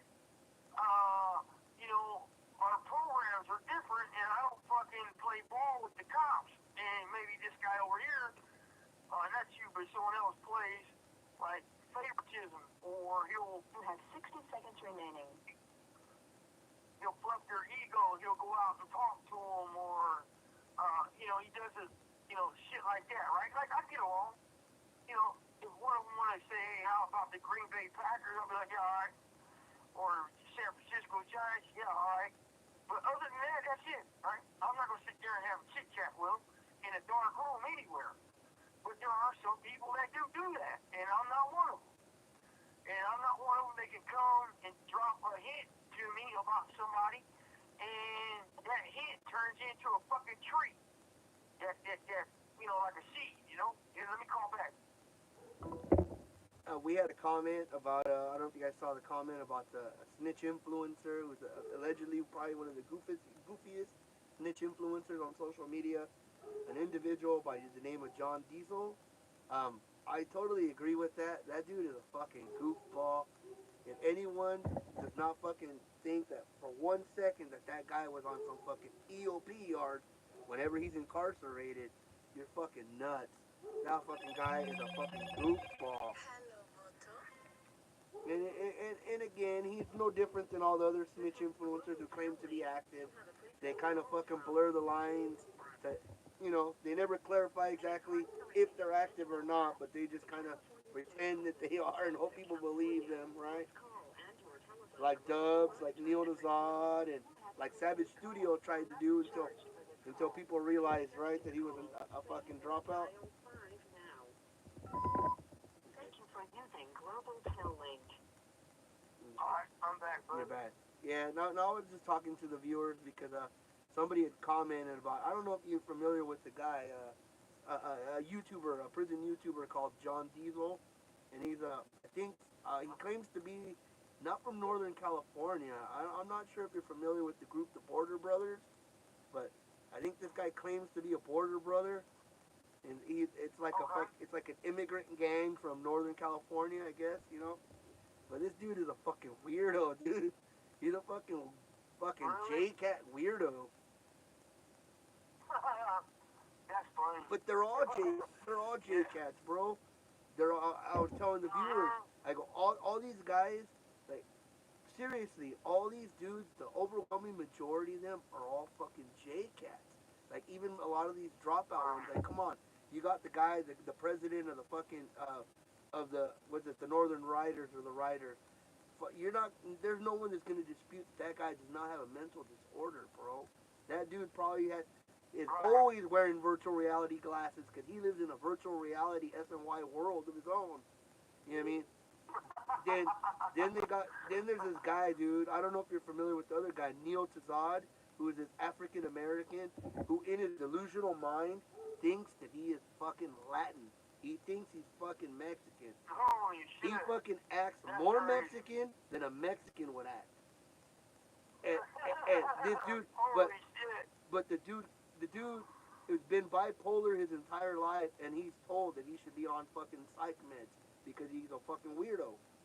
He paroled that guy paroled from Jamestown, but claims he's active somehow. I don't know how that is. Oh, wow. Then you got this other little you get this other little weirdo who claims to be active. His name is Ryder G. Oh, this guy for sure, when you hear him talk, can tell he has Down syndrome. But there was somebody talking shit about me a while back, called me Two Cuts. Two Cuts. My wife will know. Yeah, someone called me Two Cuts, and they called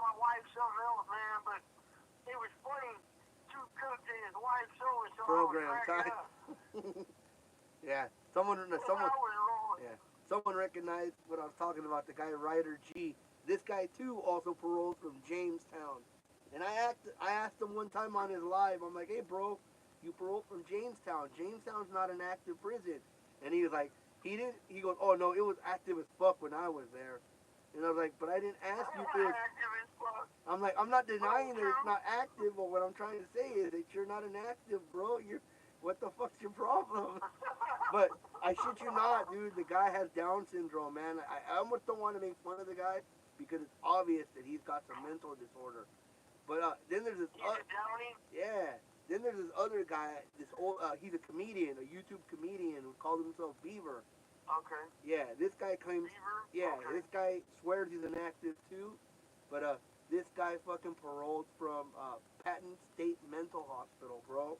He was such a fucking. Holy shit. He was such a fucking JCAP prisoner that he was transferred from CDCR to fucking Patton Mental Hospital for the criminally insane. And it's funny because in one of his comments, there's a nurse that worked at the hospital, and she calls him out and goes, "Hey, wait, you're fucking lying because you have to have a court order to be sent to this place. You had to something related to a crime you did is the reason why I just sent you here." And the guy was like, "Oh yeah," but I just didn't want to mention that in my video. He's like, so you intentionally lead people to believe that you're active, when in reality, tell them the truth. You paroled from a fucking hospital for the criminally insane, bro. I mean, I can keep going. Crazy. Fucking, what's his name? Hey, You go on? who? Then there's a guy, JD, from Prison Break Raw. That dude was at Vacaville himself, but he's an out-of-state, one of them out-of-state YouTubers. But that dude admits that he was in Vacaville when he was here in California, dude, fucking going through some behavior modification program. Wow. He admits. Well, you know, like, Yeah, the guy admits that he went through a behavior modification program while he was in the feds. Wow. Yeah, no doubt. They got these programs. I truly believe it, man. I truly believe it. They got them. And you know what's the trip is that, you know, like, me and my wife talk about people get on these. This call and your telephone number will be monitored and recorded. You know, they can say whatever, however, you know, and you know, American society eats it up, man. And that's a shame because it's all false, you know. I'm not going to get on here and glorify prison or sensationalize prison and, you know, and call the Pelican Bay shoot the White House or call people a legend. I'm not like that, man. I just live my life, and me and my friends, we know what we know what we are, we know who we are, and we know what we've gone through in prison as a class of prisoners who stand against, you know, the corruption of CDCR and, you know, the foul treatments they do and shit like that, you know. And I highly, you know, suggest y'all out there who, everybody listening, be careful who you believe on these damn fucking things, man. You know, you can take that for what it, you know, take that and believe it because it's, I'm just being straight up with you. I'm not going to get on here and fucking wolf no shit about prison boogeyman stories, or you're not going to hear me talk about no bloody and gory. I might tell you a little incident to give you an example, but yeah, I'm definitely not going to do nothing that I ain't supposed to do.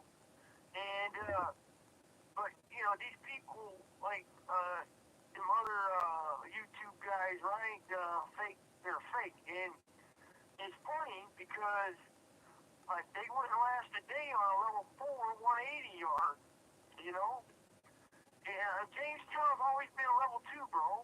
Level 1 and level 2. And it's like, if you were in Jamestown, okay, cool, have a good one. You know, I got nothing to say to you, man. Go live your life, man. You know what I'm saying? But you can be all you want to be in your brain, right? But what's funny? Wait, you know what I tell people? You're the star of your own movie. If you can't be the star of your own movie, then I guess you might have a problem. But if you listen to these YouTubers, they all swear up and down that they all did their time on level 3 and level 4 maximum security yards, right? It is fucking hilarious. It is hilarious, bro. Like like Manthor thought. I mean, that guy's a perfect example. I mean, that guy talks about that he like fucking was rocking and rolling when he was in prison, right? He was running the yard, that he was collecting taxes for the Nuestra Familia. That I mean, that he was involved in removals, and it's like the entire time that he was on an alleged active yard, he was on a level 2 minimum security at a state private prison. Like, dude, Hey, like, fool. Hey, hey, Outlaw, the fool, that dude said something one time, me and my wife cracked up so hard. He said that he had to hold a knife, and the knife was a paper clip melted in a toothbrush. I seen him do a short, right? I seen him do a short when he was on Hector Bravo's channel, and on that short, he's talking about how he was at a state in Oklahoma, and that the guards didn't even have. I think he said they didn't even have pepper spray. I think he said because it was a minimum security prison. Right. And I was like, okay. Yeah. I'm like, you're rocking and rolling, buddy. Like, you know what I mean? Not to take away anything from him, but you know what I mean. At the same time, you know, like, hey, bro, like, you obviously couldn't been involved at the level that you claim to be at being in the place you were at, and you should be thankful that you were at a state prison that doesn't play politics. Yeah. You know what I mean? Like you should be thankful that you were somewhere that it's not being manipulated. Or it kind of was, I think, because they had that riot. No, but I mean, it's not being manipulated like all the other prison yards are in California.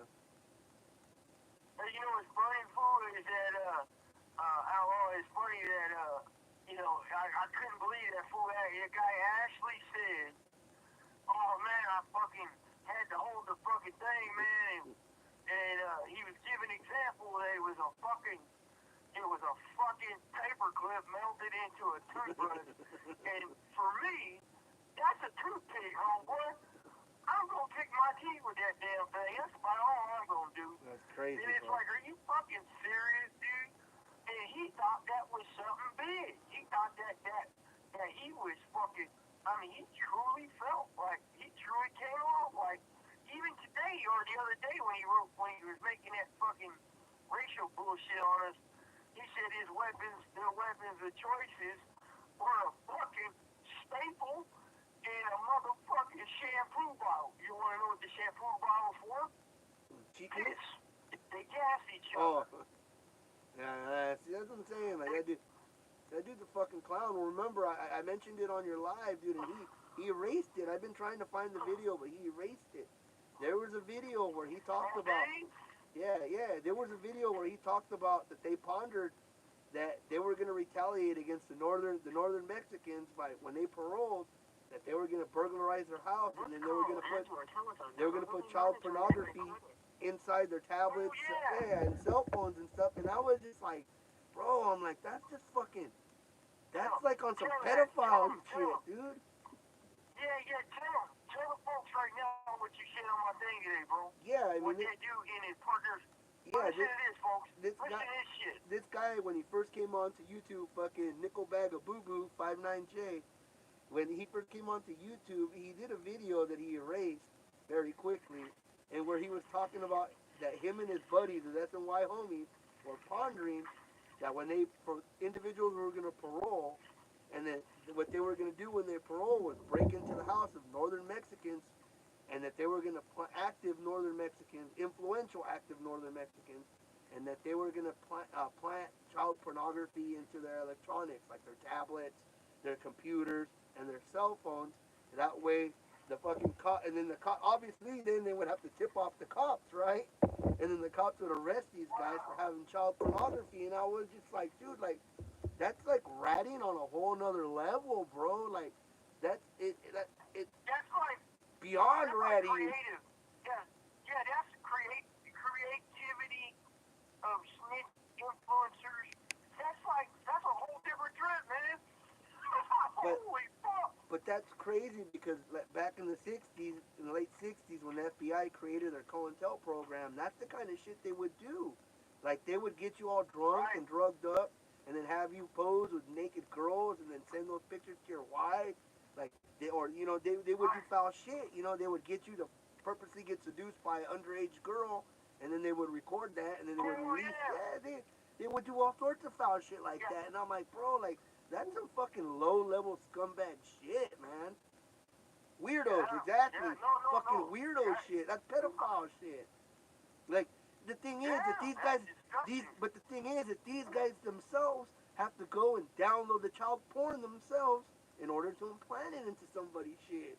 So they're going and getting child pornography. Like they're literally not only downloading, they're trafficking because then they're going and spreading it to other people who don't want it. Like that's fucking crazy shit, bro. Like that's scumbag. That's fucking beyond scumbag. And just think, though, just think, man, like, I mean, that tells you about that person as a real person, the level. Yeah, exactly. His morals. Right. And that tells you, that's why I say this about him. If it's, and I hate to put it on his child, but when his kid turns 18, they ever get busted together, well, his kid's going to prison. He ain't. He going to sell his kid out. That's the type of guy that sells out his sister for extra lunch in prison. Oh, I believe it. I'm telling you right now. I believe it. I'm telling you right now. Well, I always trip out because I always see him put this little photo ops where he puts pictures of him and his kid. And I just like say to myself, like, bro, like you don't fucking spend one time with your kid. Like your fucking chick left you because you're a scumbag, bro. You know what I mean? Your chick left you because you're a scumbag. At the peak of your fame, where you're making money on YouTube and becoming famous, why would your chick leave you? Obviously because she knows you're a total fucking scumbag. But he takes photo ops of his kid swimming with his kid or out the park with his kid. But so what? You mean you take a fucking 10-second video and I guarantee the rest of the time your fucking mom or somebody's watching that poor kid. Like, I feel sorry for that kid, the morals that little boy is gonna grow up to have, the views of life and what he thinks is okay to do. Like, you know what I mean? He's gonna be like, my dad was a fucking total scumbag who lied on YouTube his entire life to people for money. A fucking leech, a social media leech.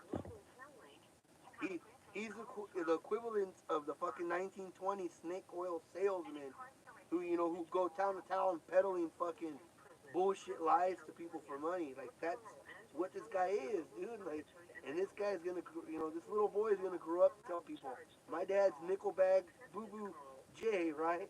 The guy who tells lies on YouTube for money. Like that's fucking disgusting. Like I totally see that poor little boy in therapy in 20 years, all because of his dad, dude. All because of the bullshit his dad does. And that's fucking crazy, dude. I mean, and people are gonna laugh and think, but hey, I want you guys to think of what happened to Rene Boxer Enriquez's son. And if you don't think the lifestyle or the decisions he made were affected by the dumb shit his fucking registered rapist dad did, you're fucking confused, dude. Did you hear what happened to Rene Boxer Enriquez's son? No, what happened? Shortly after he was paroled, or right before he was paroled, the son was fucking murdered in Nevada, dude. And then he was like, I think, thrown in a dumpster and buried in the desert or some crazy shit, dude. But he was fucking like, they didn't just kill him. They tried to dispose of his body in like some fucking crazy way, bro. I want to say they might have dismembered him or something like that. Wow. Now, and that's crazy. You think that? Go on. Of course they're gonna say, that's retaliation or whatever, right? They do that all the time. But here's the thing. They put my family in jeopardy. They lie. They lie about your family. They'll lie about anybody's family to debrief and get out of there and tell the cops whatever they gotta tell them. And now it's all bullshit, or there might be a grain of truth that Boxer and these man Torta and Mundo put a bunch of salsa on the taco with, right? And next thing you know what I hear about this dude, Jack off Jay all the time is he's always talking about prison wives. The man's wife. And I got a friend of mine at High Desert. who's always smutting him up and his chick.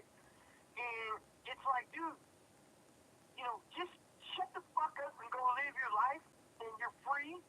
Why would you want to stick around lying to the public and smutting good people up with good women who love their man, or support and advocate for their husbands in the prison system that is corrupt?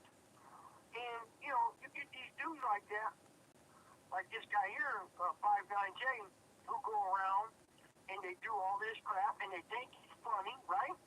They think it's all rat and cheese type of shit, like sitting there eating his little cheese pizza in New York on a fucking step or something, and then squat, somebody smashes him, or God forbid now, he's in a car taking his kid to the fucking baseball game, somebody rolls up on him, and his kid dies, not him. I'm not advocating no violence, but I read some Russian mafia books. I read some mafia books, man, and it's not a pretty sight. Well, so why would anybody? People need to realize that there's a law. There's a law. I mean, there's the law of the fucking. Not only say the law of the land, but there's an energy out there that's called karma. And sometimes that karma comes around and it's gonna hit you in a different way. Mm-hmm. And what I say is, like, why would anybody want to take that chance, right? Why would anybody want to go around and fuck up your karmic energy and his spirit's already contaminated. His spirit is already tainted, right? And why take that chance? Like, you go live your fucking life, shut the fuck up, go fishing, shut your mouth, pay your bills, and live a boring life or live a good life or whatever. You're free. There's no need to sit there and hate on people behind bars because you didn't have the fucking cojones to make it. No tienes agallas para nada, pero correa tu boca grande. Y por eso tú vas a meter la pata en la boca más tarde. Te lo juro. People that, talk their mouth today will pay tomorrow. It's just like, I don't know, bro. I just couldn't put nobody I love in jeopardy, man. And I got my honor and integrity are number one above everything. And I totally agree with you, dude. I mean, because I feel he sold out, and I feel a lot of these guys sell out because of fame and money. I just totally think that a lot of it, it's like, hey, they're willing to sell their morals or to become these scumbag influencers because of fame and money. Because hey, they're making money and they're getting famous. Hey, there's got to be girls that probably want to sleep with these guys, and that's kind of gross. But you know what I mean? Like they're basically selling like the devil. The devil's offering you, hey, offering you fame and wealth, but you just got to give up your soul. And I'll give everybody a good example. Alpo. I'm trying to think of this guy's name. Alfonso Alpo, I think. A New York drug dealer from the '80s. They made the movie. Oh man, what's the name of the movie? Damon Dash made the movie on this guy. This guy's a famous '80s drug dealer from Harlem turned informant. But I know his nickname is Alpo. He's like a half black, half Dominican or something. Well, anyways, this guy was known to be a loudmouth guy, braggadocious type, basically like these snitch influencers. Braggadocious guy, okay? They gave him a second chance at life and they let him out. They let him out of federal prison after, I think, having like a consecutive life sentence, like over 50 years to life for multiple murders. They let him out. And this dude, instead of fucking taking a second chance at life, ran around selling drugs again, was running around braggadocious, flashing his status, didn't give a care in the world. And then all of a sudden some guy that wanted to be famous too, that knew he was a rat or just didn't like him, rolled up on him one day and just shot him up and killed him. Wow. Yeah, I mean, it's like, dude, I mean, Yeah, you mean you get a second chance in life, and what do? Go fuck it up again, do the same dumb shit.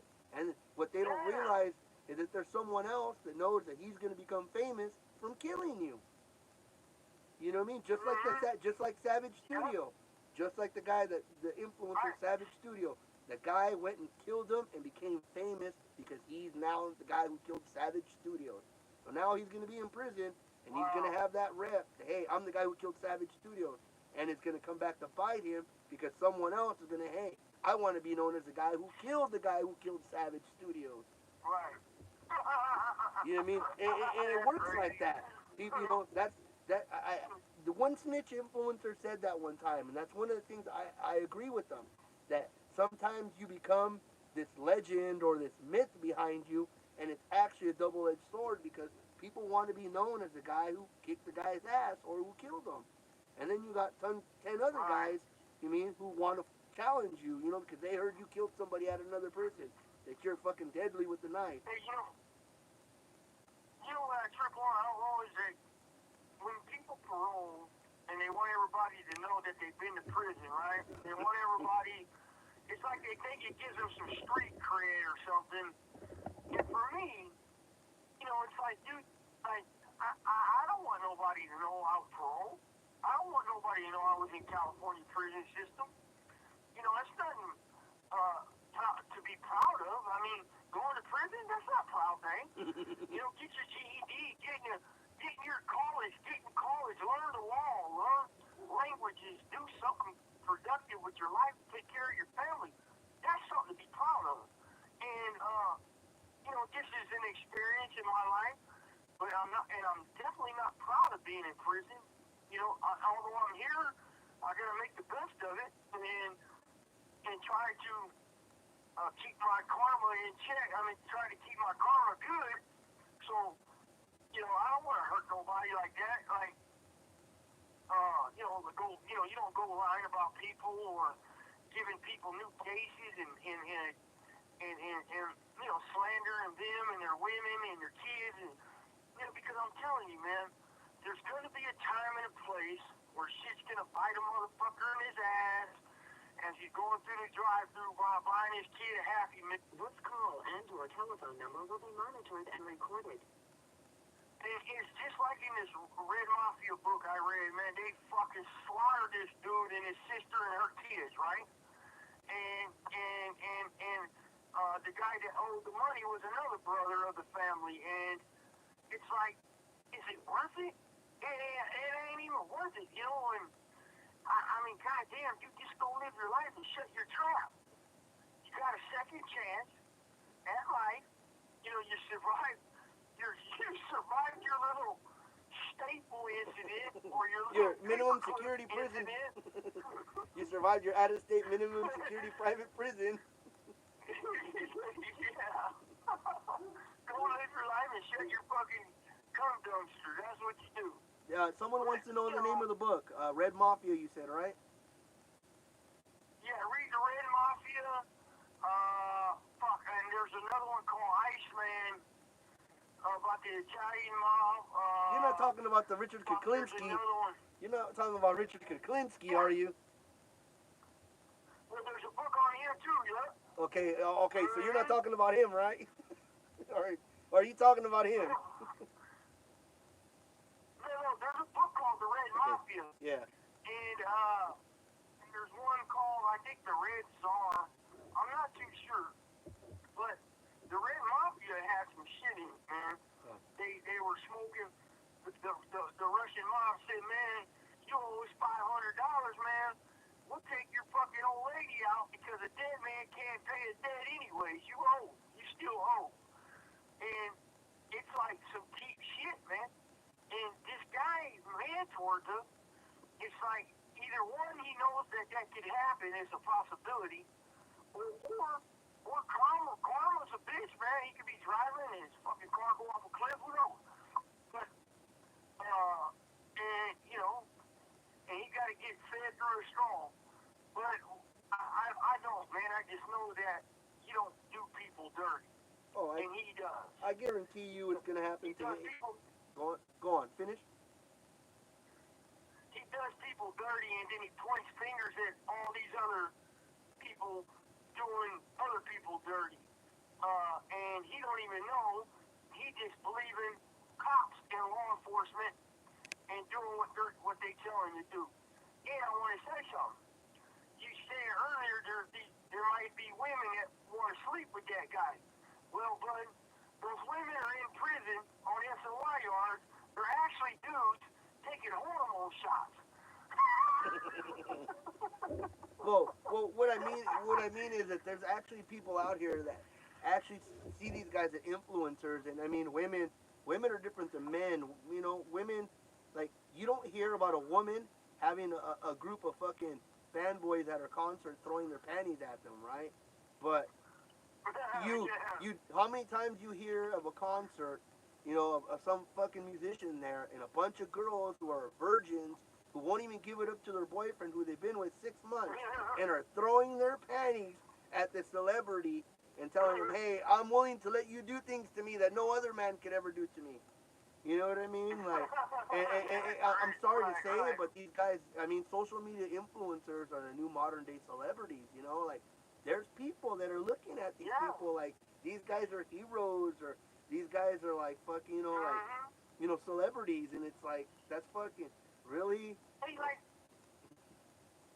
Hey, Outlaw, Yeah. like the dude Wes Watson, the guy Exactly. Wes Watson. Exactly. I've never heard of this dude in my life. I've never heard of the dude in my life, and I've been on nothing but level 4 yards, 180s, and 270 yards in 31 years.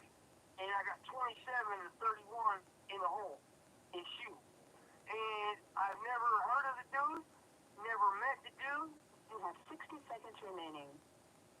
None of my homeboys know the dude or even heard of the dude other than what's being told on YouTube. Let me call back, bud.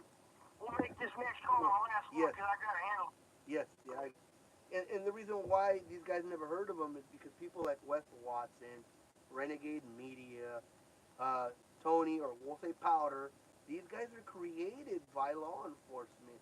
These guys are created in the same fashion that Dr. Dre and Snoop Dogg and 50 Cent and all these Little Wayne and all these so-called bogus gangster rappers are promoted as gangsters. Okay, these guys are fucking puppets. These guys are social media influencers, guys. These guys are the same, are gonna have the same effect on society the way gangster rap had. They're gonna have the same effect on society the way fucking exploitation movies on television. I mean, these guys are social media exploiters, is what they are. You know what I mean? Like, that's why they're all of a sudden being promoted by magazines, by news people, journalists, and all these other bogus YouTube platforms, because they're gonna be the new age American me on society. Thank you for using Global Tel Link. All Okay. right, I'm back, bud. You're back. Yeah, I was telling the viewers how individuals like Wes Watson and them, the reason why you guys have never heard of them is because these guys are like actors. They're creative, and you can tell by looking at them. Like, Wes Watson is an actor. These guys are actors, dude. They put on a fucking show for everybody. They're like fucking. They're like wrestlers, WWE wrestlers. They have to have a persona. Right, right. You know, my wife said that before about all these snitch tubers. They all correlate and they all collaborate and they get on the same page about things and they use the same verbiage, right? So it's like a scripted WWE episode. Well, so, and that leads us to back to where I was talking about the whole VR thing and the soft white underbelly. Um, this YouTube channel, BJ Investigates. When her investigating, she came to find out that there's some fucking a Wonderland production studios. It's like a movie studio or a production studio that's somehow involved with them. Right. That's somehow involved with that channel. Wow. And it got me thinking, because I was like, wow, I know Police and Fire Publishing is connected to a fucking some law enforcement production studio company. And then I forgot what other one. There's that guy from Northern California, that boxer Mendoza, the guy who's supposedly ex Nostra Familia. That guy, when he first started his YouTube channel, the fucking news media paradigm or whatever. You talking about Gunner? No, no, not From a Gunner. gunner? No, no, not Gunner.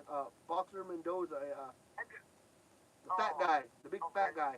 Well, anyways, that guy when he first Okay. came onto YouTube, on his disclaimer, he had a disclaimer that, Right. and it had some production company on there, and it's like what I'm trying to say is Oh, that really? yeah, what I'm trying to say is that a lot of people don't realize is there's somebody behind the scenes helping these dudes. These guys are not fucking Right. producing content. Someone is scripting it and making them work Right. corroborate their fucking content together to spread their fucking fake racial beefs Right. and their little gossip that they do. Like, have you heard? Hey, but I will say, Go on. Go on. go ahead. I was gonna mention Oh, the recent gossip that these guys have yeah. been spreading about a YouTuber who impregnated a 16-year-old girl. Oh, yeah, I heard about that. Okay, But you know what? go on. I will say that guy Gunner, he's funny. That guy Gunner, he's funny. He's I funny, heard a but couple of his stories. He's funny. I don't know him though. yeah, he is funny. And a lot of these dudes, I mean, they have personality, but that's the whole point. What sells them, they use that personality as a niche for them to sell their bullshit lies. You know, I Right. guess whatever. You know what I mean? You know what I mean? He's causing as much damage as anyone else. But yeah, dude, Right. these dudes fucking spread their little gossip lies with their little fake WWE personalities. But people need to realize, hey, that there's somebody behind the scenes, bro. Like there's definitely guaranteed in the future you're gonna find out. And mark my word that there's some production company helping them. I mean, and it's funny because okay, back to the whole thing with with that whole fucking YouTuber Marvelous that impregnated the 16-year-old girl. You hear everybody talking, Okay. trying to expose this guy, right? Even these fake active Right. YouTubers are all trying to expose him, but none of them bring out the fact that he's not active, that he's appeared on several SNY YouTube channels. And it's like, Oh, if okay. if you're really out to pull the covers on this dude, why don't you expose the fact that he's not active, that he's actually an SNY? But they don't, because Right. they want to sell the drama and gossip that he impregnated a 16-year-old girl that's going to bring views, Right. but they don't want to expose the fact that he's being a fake active and misleading Right. people. You know what I mean? Like it trips me out that a lot of these guys are like, oh yeah, I'm not. You know, that's how you can tell it's scripted. Because if you were really out to expose Right. this, you would bring out the fact that he's not an active. Right. Right. You know, we were listening to that guy the other day, Gunner, and he was talking about that Marvelous and Doug D or whatever his name is, and some beef they got with a couple other people, and it's like, you know, for me, I don't get into all that shit, but I just crack up at, you know, how people think that's real. You know, they think all that's real life, and it's not. You know, it's scripted. And it's And crazy. it's like Hector Bravo, man. He can be funny as fuck sometimes, man. And you know, it, but I take from it like nothing really, but other than a few things he gives up on CDCR and their corrupt system. I take that from it because he was on the inside, right? And then it's like you know, that dude Gunner, he has a bunch of funny stuff. He writes, I don't know if he's writing scripts or what, or he's using the same Superwood. He calls him Superwood. Yeah. Hey, brother, and the shit cracks me up, right? Because the way he does it. But I think it's all like there might be a production company behind him and Dubs and Jack Off J or I don't know. I just know that it's way obvious, very obvious, that all three or four kind of or five or six, however many they are, kind of got the same verbiage, right? They all got the same verbiage, man. And my wife was letting me listen to one guy who says he's SOI, 100%. He comes out with it, and he talks about being Kern Valley with Todd Asker and how Todd gave him a kite one time, and it wasn't sealed, and he dropped it, and now this guy here, this YouTube guy, he exposed Doves and other people for being SOI, and they're like, no, man, don't tell nobody, man, because we still live in the hood, you know? Don't be fronting this off because they live in the hood, you know? And the dude's like, Man, just be who you are, man. Stop faking the public, you know? Stop faking the public and just be who you are, dude. And he said, you know, he got a problem with people, you know, not being real to their listeners, and they're getting money from them. It is. It's a fucking. It's a gimmick, man. It's a gimmick. It's all bullshit. Mm-hmm. Be who you are is what I say, man. Well, you know what's funny is Be that who you. This call and your telephone number will be monitored and recorded. what's funny is that like Dubs, he's already been exposed for running fake fucking well, uh, not GoFundMe, or I think yeah GoFundMe or raffles. Him and Gunner are infamous, known for running fake raffles, dude. Like these guys swindle people out of money. Like they do fake raffles and claiming that they're gonna give something away, and then they don't, just to get money off of people. Then they did their whole little so-called unity boxing match where they scammed people out of money, like thousands of dollars, bro. I mean, these guys are, these guys are fucking leeches, bro. And it's like, you mean, Jad, clarify who you are. If you're SNY, say you're an SNY. You know, if you were on a medium level 2 out-of-state prison, say you were on a level 2 out-of-state prison. It doesn't make your experience any less. Don't lie and say that you were in the shoe when you were never in the shoe. Don't lie and say that you were running and rocking and rolling on a fucking active yard when you weren't. Just be honest. That doesn't make your experience any less. Stop bragging about prison, because, like you said, yeah, you mean there's nothing to brag about. And it's funny because I've always thought about this. It's like these guys are bragging about going to prison, but if you really want to break it down, you're bragging about getting caught for a crime that you tried to commit. So you're basically bragging that you failed. You know, like you should be bragging that you excelled at crime and never went to prison. That's what you should be bragging about. But like for reals, like you're bragging about you got a college degree. Yeah, that you failed. I tried to commit a crime and I failed miserably, but you should look up to me because I failed. Like, bro, like that's nothing to brag about.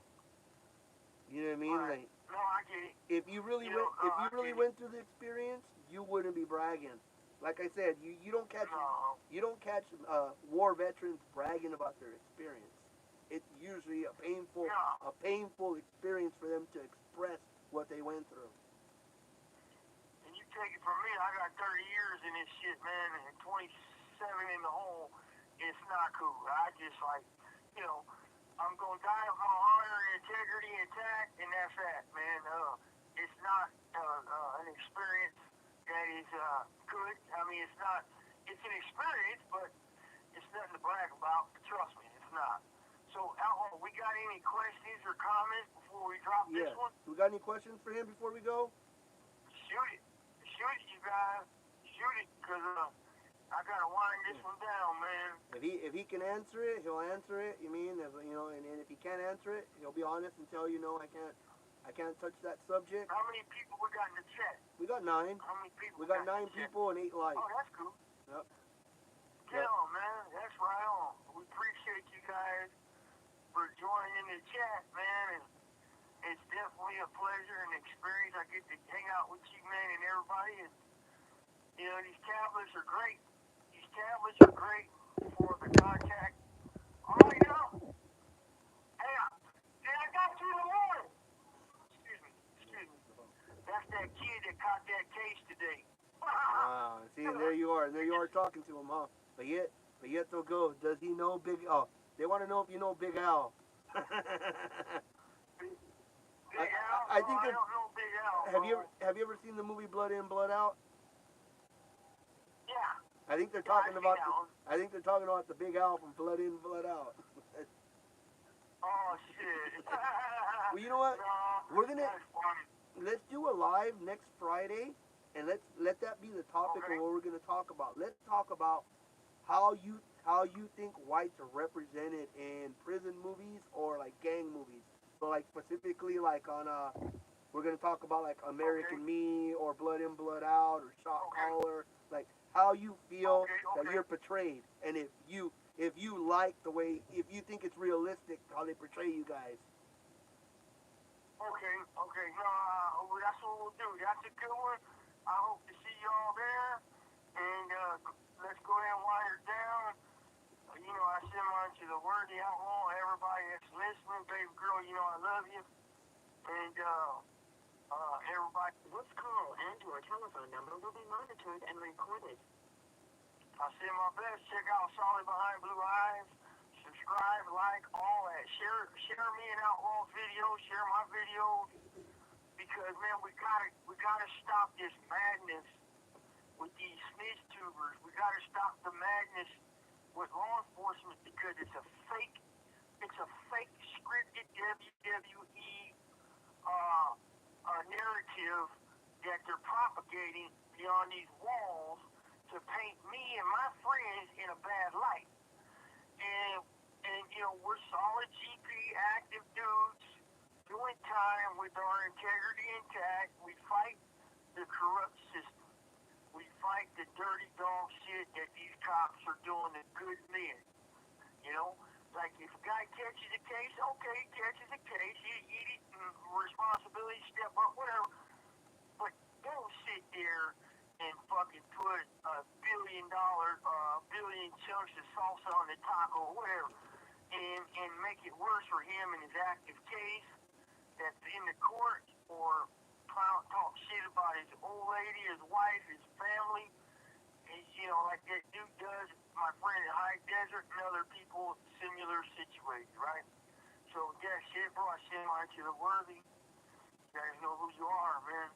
Thank you, Outlaw, for your platform, bro. Somebody asked the question before you go. Ask the question if you know, and I'm assuming they mean OG Badger. OG Badger? No, I don't know OG Badger, but... Yeah, he's one of those. He's a mild Wes Watson guy who talks about the whites can't eat with blacks, and prison is racist, and then you gotta be racist. And, yeah, he's one of those guys. He's just not as wild as fucking loudmouth as Wes Watson. He's actually promoted. He was actually brought out and promoted by the same individuals who kickstarted Wes Watson.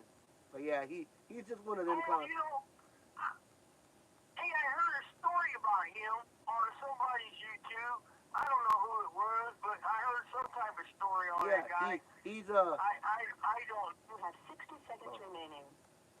He's the influencer that got caught up in that whole San Fernando Valley fucking Woods case. Oh wow! But he's a dropout, bro. Okay. He's a dropout. He paroled from Jamestown.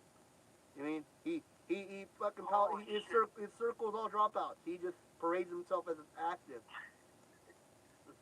Okay, bro. I'll be back in a minute. I want to know the numbers. You guys take.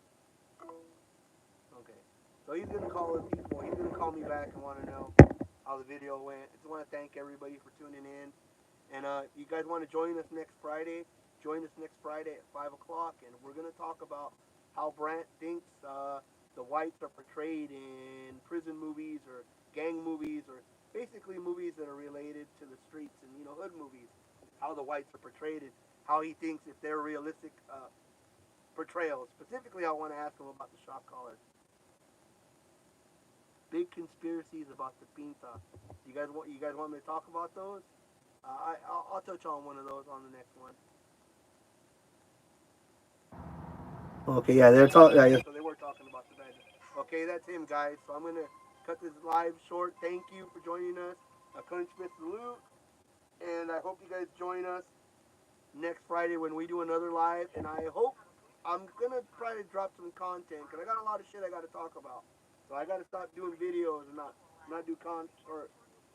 So everyone, just stay tuned. Thanks for joining us. And again, Kunchmith salute. Y venceremos.